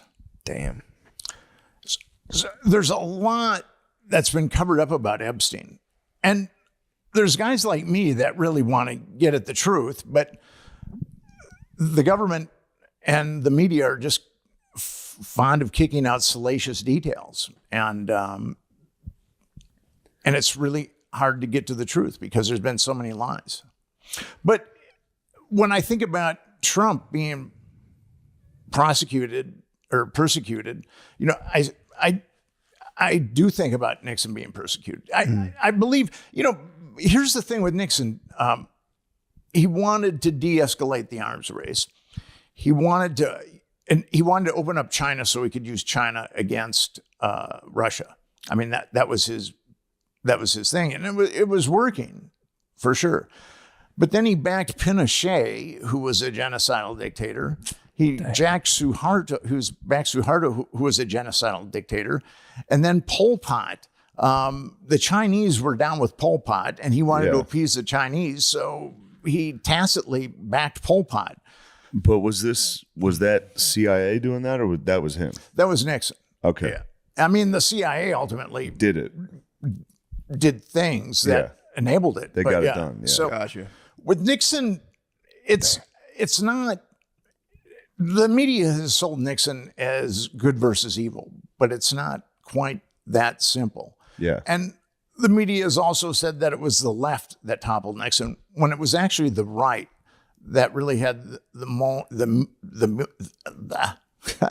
means, motive, and opportunity initially. I mean, eventually the left got involved, but after the right had inflicted a tremendous amount of damage on him. Dang. Yeah, I had no idea. I never really asked. I didn't know much about Watergate. I thought he just got caught doing something kind of bad. And Everything that, like I said when we started, everything that you know about Watergate is a lie. Damn. Just about everything. Shit. Let's take a pee break. Yeah, I do have to pee really badly. Quick break. Quick break, yes. It can be easy. Hey, I'm joshing. Eat your chicken, dude. It can be easy to ignore our social battery and spread ourselves thin, especially with social gatherings picking up after the winter. What's the right amount of socializing for you? How do you recharge? Maybe you thrive around people, or maybe you need some more time alone.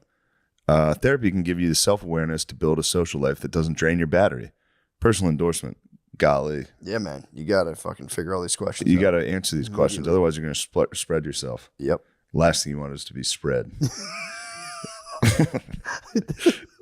You don't want to be spread, dude. Have you ever been spread? Yeah, you be careful. No, thank God I wouldn't. Right do it. now, I've been spread. Thankfully, spread? I've been home lately, but I was Sure, yeah, spread. you I get was spread out, yeah. gaping in the last couple of weeks. Yeah, true. I'll spread myself out a lot of times, family, and then I'll just. Spread yourself in front of your family. Yeah. At Thanksgiving, you come there, you spread in front of everyone. I'm like a turkey on the table. You can just lay down, put an apple in your mouth, and just spread. If you're thinking of starting therapy, give BetterHelp a try. It's entirely online, designed to be convenient and flexible, and suited for your schedule. Just fill out a brief. It's so funny thinking of them getting this ad reads. Brief questionnaire to get matched with a licensed therapist and switch therapists anytime for no additional charge. And you know that's something me and Matt love the most about BetterHelp. True. Find your social sweet spot with BetterHelp. Visit BetterHelp.com/MSSP today to get 10% off your first month. And that's BetterHelp, HELP.com/MSSP, dude. That's what I'm talking about. Think about your dad coming down at Thanksgiving and fucking spreading himself. I just like to switch up. They're like, you're narcissistic bipolar. I go, next. Try again. Nope, wrong. I demand another. All right, here we go. Ever experienced the agony of harsh smoke, throat burning, or coughing attacks when smoking cannabis? The struggle is real, but the solution is chili. That's right. I'm talking about the smoothest way to light up, and that's with Freeze Pipe. Freeze Pipe makes a unique line of freezable pipes, bubblers, and bongs that are 80% colder than using ice cubes to chill smoke. The magic is in freezable glycerin. The magic is freezable glycerin chambers that come on every piece. Simply, pause. Is that what? Simply pop the chamber in the freezer for 1 hour, and as smoke passes through, it's instantly chilled by over 300 degrees. So every puff arrives ice cold and cough free. Yeah, I mean, dude, we can joke around all we want. Those things cool down smoke. You can't deny it. It is what it is. Those are just the facts. American owned and with over 100,000 happy customers, Freeze Pipe uses the thickest glass and market-leading glycerin chambers for a smoother experience you have to feel to believe.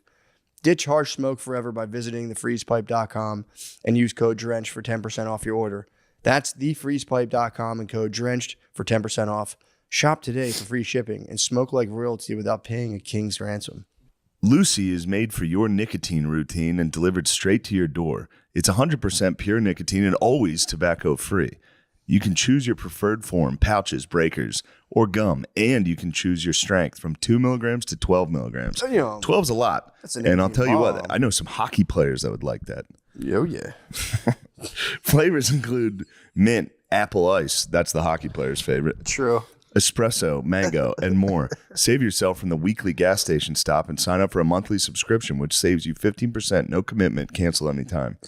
Avoiding the gas station stop is very nice. Yeah, man. That's big for Lucy. Yeah, I might get in a fight. Personal endorsement, I go to the gas station sometimes for my gas station fix.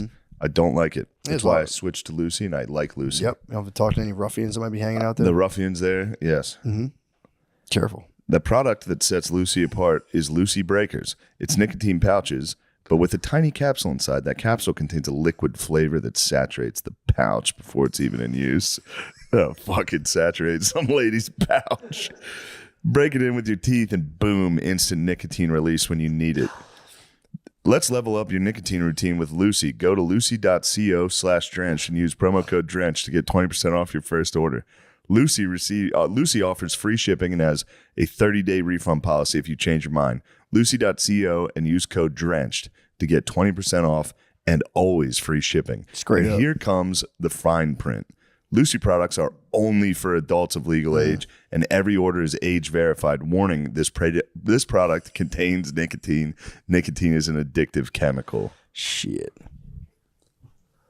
Oh, please. Also, this week I'll be in Las Vegas. Please come. Wise Guys, Las Vegas. Go to mattmccusker.com for tickets. Yeah, and there's a bunch of other shows. Please come. Bye. Yep. Just don't even ask. Stick Get your in there. fucking beak in the camera. Well, Get in there. sorry. That'll be quick. Me, Lemaire, and Nate's show is on May 7th at the Creek in the Cave. If you're in Austin, Texas, please come. Those have been really fun shows. Yeah, they they've are. been great. The And next now one's- Nate's with you guys. Nate's with us. It's a 3-man team now. You guys are, yeah. Pause. Resume. Ooh. Yeah, Don't ever backtalk Matt sorry, like that sorry, again. Matt. Sorry. And please come to Raleigh at Good Nights in Raleigh on June 6th. Thank Oh you. God, now we got a big shot touring comic. Oh yeah. Well, I wish.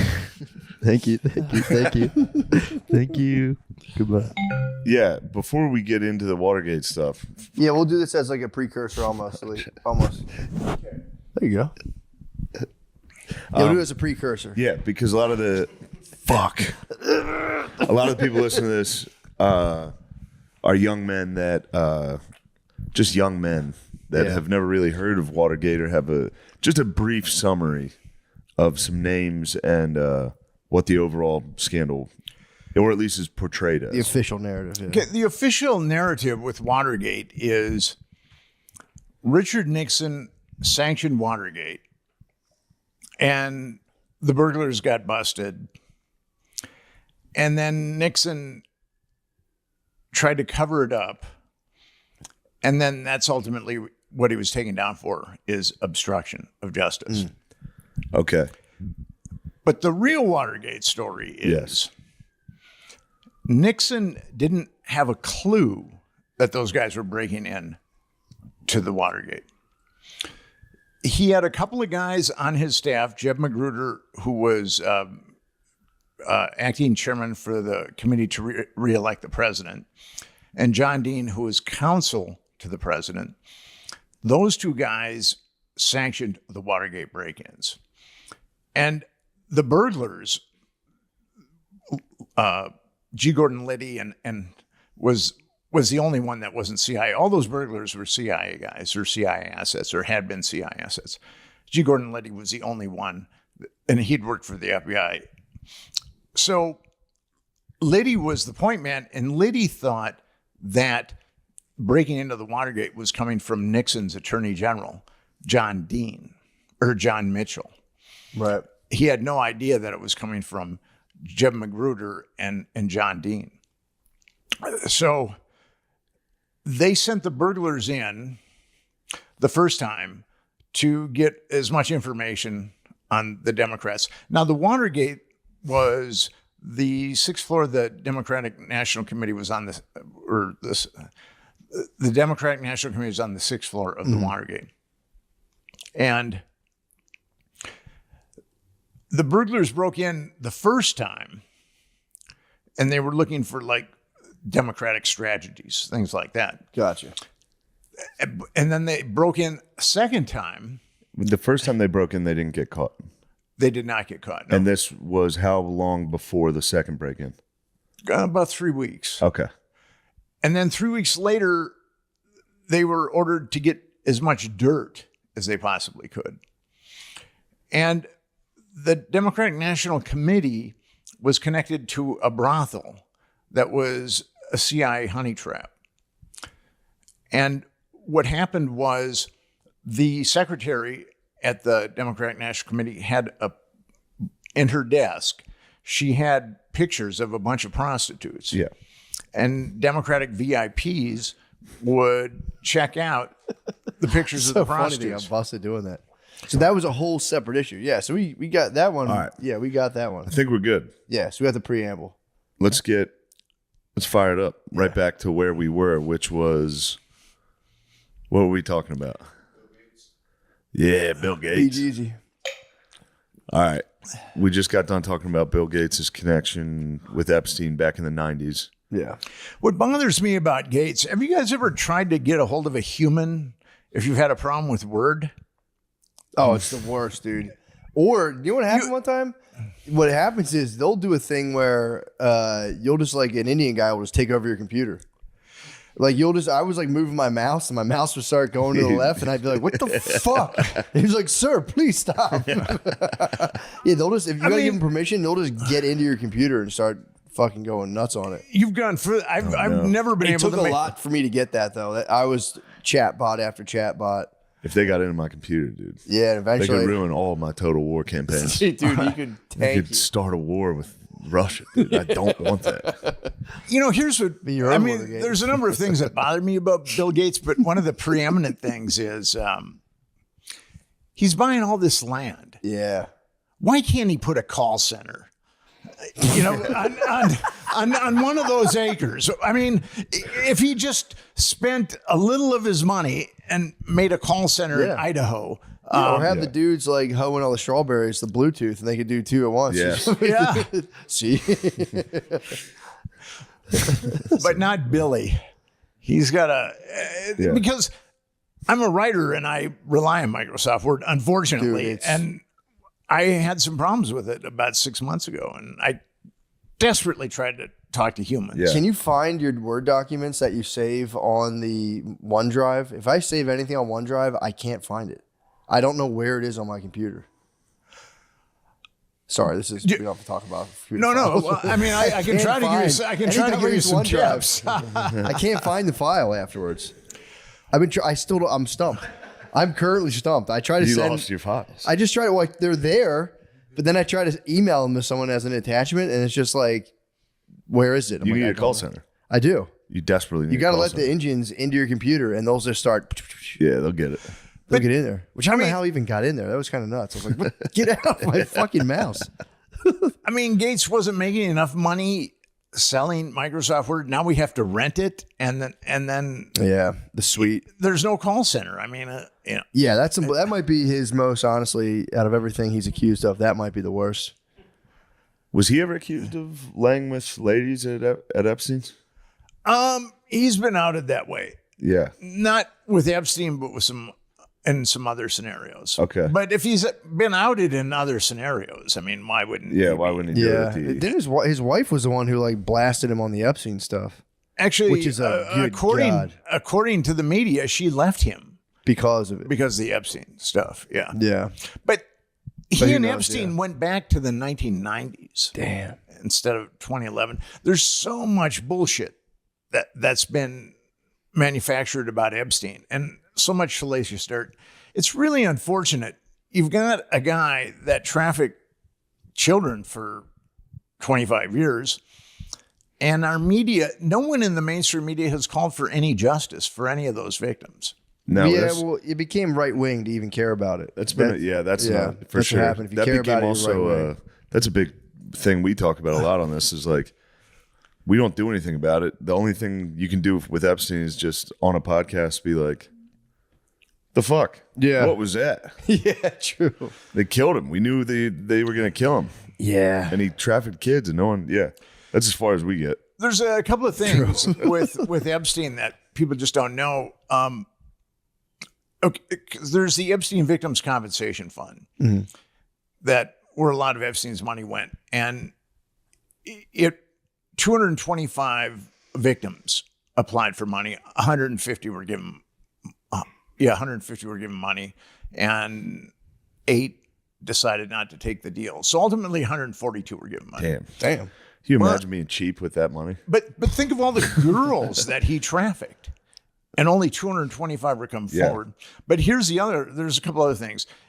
If you take any money from that fund, you've got to sign an NDA. Oh. Where you cannot name any of the perpetrators.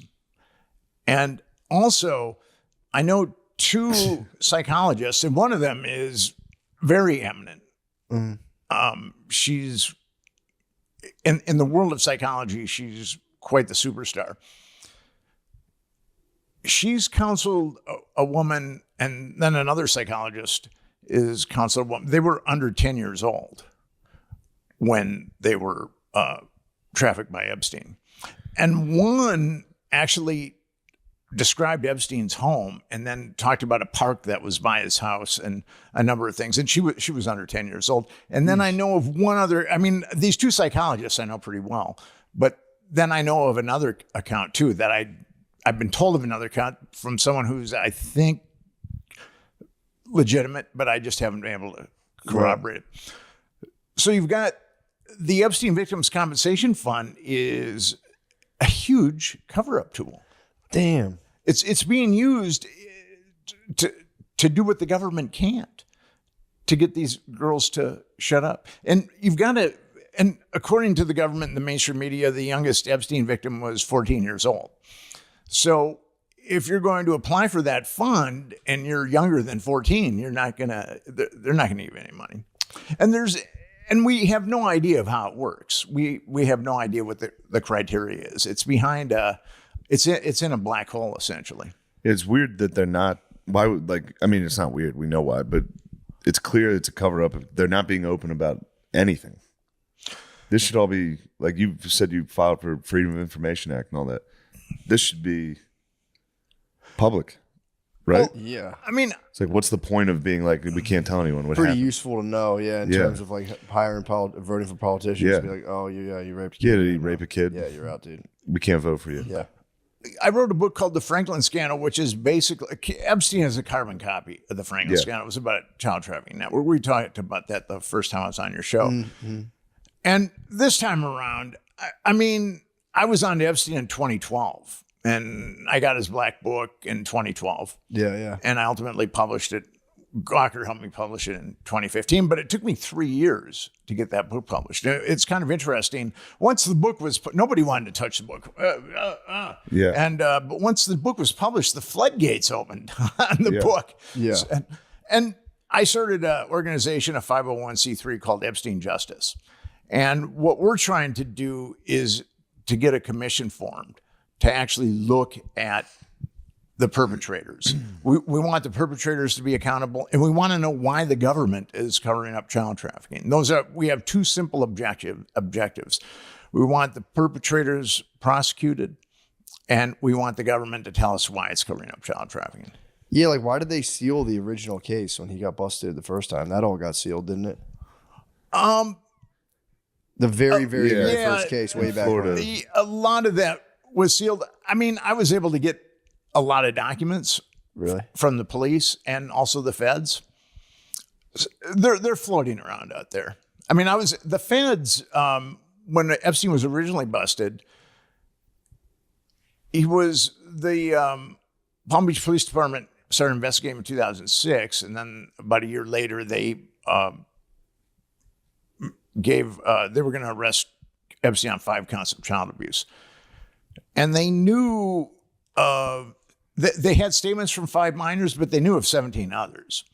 So there were 22 minors there. And then that case got taken away from them and it was put into a grand jury. And how grand juries work is a special prosecutor is chosen for a grand jury, and he's the one that presents evidence to the grand jurors who they're just regular citizens that have shown up for jury duty. And so grand juries have been notoriously easy to hijack because you just show them the evidence that you want to show them. So although, and the special prosecutor for the Florida grand jury, Barry Kirshner, he called one victim and skewered her, even though he knew about 22, even though law enforcement. Now, when it went to the feds, they had a list, and I've got that list of over 30 victims. And they didn't indict Epstein on 1 count of child abuse. Jesus. And it's interesting. A lot of your listeners might know this, but Alexander Acosta was the U.S. attorney for the Southern District of Florida. And he became Trump's labor secretary. And when the Trump administration was vetting him, they asked him why he went so light on Epstein. And he said, I was told that Epstein was intelligence and it was above my pay grade. He actually said that, and he's never denied saying that. What? Yeah, he said that. Shit. That's So crazy. Unfortunately, there's a rogue element of our intelligence that blackmails people. And it happened in Watergate. It happened in the Franklin scandal, and then it happened with Confessions of a DC Madam. So this is Watergate's actually my 3rd book on CIA sexual blackmail. And I don't really want to write another one at this point. I mean, I'm kind of done now. Yeah. I think I'm going to start writing about fishing. That'd be nice. Fishing and picnics. Fantasy, a nice like fantasy novel would be nice. I think my mind is probably too dark for that, but given what I've exposed it to the last, I've been at this for 22 years, so Yeah. it's been kind of a slog. But Epstein Justice, every American knows that something is wrong with the Epstein case. Yeah. There's three. If you've got a pathology, there's three ways. There's three phases. There's awareness. There's acceptance. There's action. And now we're at the point where Americans have to accept that the government covered this up, and then at that point, and that's a jumping off point for action. Yeah, that's true. Yeah, nobody believed that he. I think you got to be pretty entrenched in like the TV news to be like, no, the police were going to arrest him and penalize him, and then he killed himself. It's like, I don't know, man. Yeah. He did pick a convenient time to kill himself. True. Yeah. I And the guards left and the cameras turned off. And he got depressed, and he's like, And he what's got the sad. point? What the fuck's He missed the guards. and then his serial killer cellmate was taken out, Yeah. and Damn, he had a cellmate? I didn't even know that. what's that? He was bunking up with the guy? Yeah, with the guy that had killed multiple people. I think maybe the Bureau of Prisons was hoping that. Yeah, that guy would get it done. I mean, they're in pretty close. You're in pretty close proximity with with a multiple killer. You know, multiple. They're probably shaking his cage, rattling his cage, Oh, trying to yeah. get every day at lunch, be like, yeah, fuck you, pussy. You won't do it. You fucking won't kill fucking anyone." kill anyone ever again.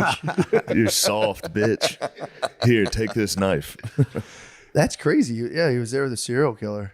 It's this guy was a former police officer who'd killed some people. Yeah, those don't know if guys you- go rogue, dude. Yeah, it's. I don't know if you could call him a serial. I don't know. A serial killer. I think he killed He was like a three killer. people. Yeah, he was a We killer. got one here right now in Yes. Austin. In Heard Austin, about the really? Austin killer. Yeah. Yeah. I think they found 2 bodies like last week. Mm-hmm. No one cares because apparently it's gay guys. So everyone's going, it doesn't matter. They suspect he's gay because he only kills like young adult males Oh, that okay. leave like bars on Rainy Street. And that's where you frequent. That's not where I frequent. Careful, Sean. Sean, be careful. I'll catch him. You might catch him. You might, yeah, with I'll your lure wrestling him background. in, yeah, and I'll catch Did you him. ever hear about the Pin him Bring in lake? him to justice. My friend was telling me this weekend there's a lake in somewhere in Georgia called like not Rainier, some sort of lake where apparently it had something to do with like the slave trade back in the day and blah blah blah. But all these like younger kids will be partying on the lake and they just go under. And they'll ask their friends like, was your friend like hammered? Like, nah, I look fine. So there's the local lore that like there's these ghosts of slaves that are just like pulling down white partiers. Oh, wow. Yeah, dude, I heard about that. I was like, damn, that's so scary. That's very scary. Like ghosts Get of your ass down. Get your ass down, motherfucker. Better work on your breaststroke. Yeah, true. Yeah, true. Now, this is racist, but you'd think you'd be able to outswim. You think that's white's territory. You go, oh, we're in the water now, dude. You just get You've entered the white's domain. You've had your 5th white claw. And you're like, whoa, whoa, whoa. Yeah, that's a tough way to go. here, boy. A ghoul. You're on a paddleboard. You're like, get off me. Oh, shit. My Either way. first major investigation was into a I serial thought you killer. liked that. I love it. My first major investigation was in. I'm from Minneapolis, and I Sure. wrote for the Weekly, and there was a crazy woman who she ran an organization called Whisper, and she tried to mainstream prostitutes, get them out of the life. But she was so crazy that it was hard to listen to her, and she was saying that there's serial killer killing prostitutes, but nobody really listened to her because she was so crazy. And then I decided, well, I'm going to look into this, and I was able to find, I think it was like 46 women, mostly prostitutes, that have been stabbed, strangled, or beaten to death in the previous 8 years. Now, law enforcement had denied that there was a serial killer, but then I showed them my list, which was really difficult to put together. Yeah. I showed them my list and I said, I went to the Minneapolis Police Department. I went to the St. Paul Police. I said, you guys really want to say that there's no serial killer? And then they kind of copped to it, but then it was a task force was formed. Oh, wow. Did they ever get the guy? And the way that article, no, and they're really hard to catch. Yeah. If they're good. I mean, if they're stupid, you can get them Yeah. after one or two. True, yeah. But if they're Ted Bundy or someone, Was Dahmer in Minneapolis? He was in Wisconsin. Oh, okay. He's in Milwaukee, right? Yeah, I can remember I was at this really nice little island in Lake Superior called Madeline Island. And the guys that I was staying with, they don't have like televisions or radios or anything. I mean, it's pretty rustic, and it's really cool to do a lot of it. There's berry picking and fishing, all kinds of stuff. It's awesome. Berry picking's nice. I did it this year. It's very relaxing. Pick blueberries. It was fantastic. It's Ate so many. we were definitely picking blueberries. That's nice. It was awesome. And I came back to civilization, and I stopped off at a diner, and that's when Jeffrey Dahmer had been outed.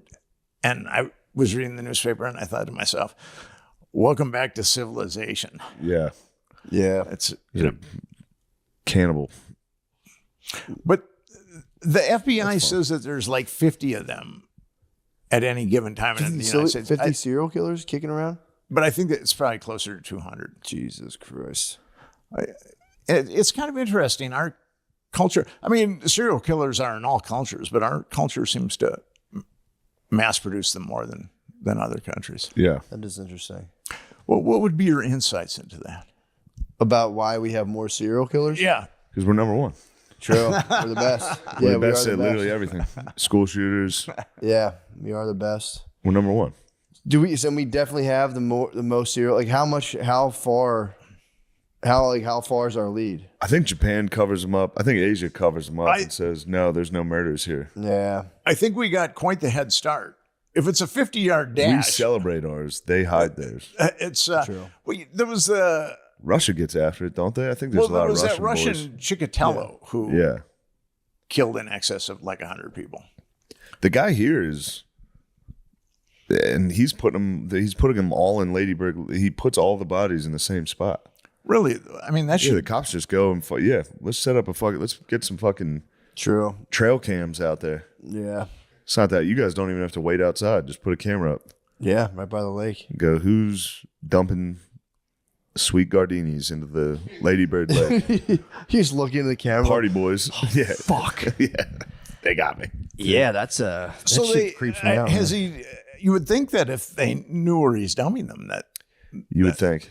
that would be It'd be kind of easy. put a camera there and What is it? The United States apparently has had 3,615 total serial killers. Second place is Russia with 196. We're the Damn. best. that's quite a lead. Yeah. I think that also could do with be law enforcement here. Catching. At least investigating. I think if you're, and this is starting in what, like the 60s, 70s is when serial killers started getting rowdy? Yeah, I mean they were happening before then, but Yeah. But I mean, But the- like getting caught yeah. and being like in the news. We had media and people looking out for it. We have more You could be in the middle of fucking Russia killing people. No one would ever. You go village to village. They go, yeah, that guy's gone. Chikatilo was doing that though. The Yeah. Russian serial killer. But Yeah. we have more No, like it's- shooters. We have more. I guess that's Soviet, yeah. because we have all them guns. But the guns thing. What's interesting is Canada has pretty much the same amount of guns per capita as U.S. Really? and they're not shooting people like we shoot people. That's interesting. I wonder what the hell it is. Red food coloring, red food dye. Yeah, I don't know. I mean, maybe it is just. Too much I think MTV. it's What's your theory? Too much Beavis and Butthead. True. South Park. And Marilyn Manson. people eating McDonald's. Yeah, I was about to say too many McDonald's. chicken nuggets. I was just thinking the same thing. You do go nuts if you have nuggets. Dipping your fries into a frosty and you're just, You go, I should kill that bitch. My, This My- reminds me of a knife into a hooker. my theory on McDonald's, it's all made out of the same substance. It's just at different temperatures. Now, I could be wrong. It's Soylent Green. I mean, I should add that too. Would your generation know what Soylent Green is? I've heard of it. It was that one-stop shop. Like you could just drink the shake and it replaced food, basically. No, actually, it was a movie where Oh. the population had kind of escalated and they were recycling people. Vis-a-vis lunch, breakfast, Yeah. and dinner. They have a thing called Soylent that I swear to God it's like a meal replacement. shake. It was a Charlton Heston movie, actually. It's kind of fucked up. They named their shake after that. Yeah, that's a weird one. It was before he became president of the NRA. Damn. Yeah, I don't know. That is a mystery to ponder. Why would we have the most serial killers? Our rough competitive edge. I bet we have the most of literally everything. True. The best. I bet we have the most pedophiles. I bet we got it on lock. Everything. Best slam dunks. Most slam dunks. True. Everyone in their own way has to aspire to greatness. You got to do something crazy. It's true. Well, what's interesting is the United States, I think, is the most spiritual country and the most material country. There's more spiritual options here than I think anywhere else. But yet there's also a rampant materialism. Yeah. It's kind of interesting. Yeah. Maybe all that materialism begets that. You know, you go, why do I need all this shit? I need to find something. Well, your materialism begot me starting a podcast. Yeah. So it's kind of interesting. I'm a really bad speller. I was really dyslexic as a kid, and I can't really spell. If it wasn't for spell check, there's no way I could have been a professional writer. Yeah. So I was at a buddy's place, and he had one of those Macs, and he put spell check on, and he said, and I watched the spell check correct all the words, and I thought, I got to get one of those. So I got a Mac, and then I moved to New York, and I covered this conference on genetic engineering, and I was writing an article about telomeres. They're like the egglets on the end of your chromosome. And every time a cell divides, the telomere shortens, and that's what determines your obsolescence. So I plugged telomere into her search engine. This was even before Google. And then there was all these hits on telomeres, and I got a bunch of information about it, and I was able to write the article. But as soon as I saw those hits on telomeres, I said, I got to get one of those. That kind of was a Freudian.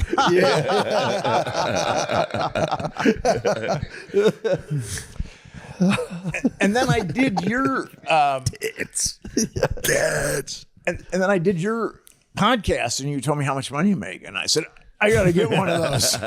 You saw our tits. You saw our sweet tits. Hell yeah. Well, let's get some closing arguments here. What are you thinking about? What do you want to close on? Watergate, Epstein, Future of the country. I would say your listeners go to Epstein Justice and check us out. And, it'd be helpful if you bought my Watergate book. Actually, it'd be helpful if you bought any of my books. And it's good to be back with you guys. Yeah, hell yeah, man. Thanks for coming. Thank you. Man. Awesome.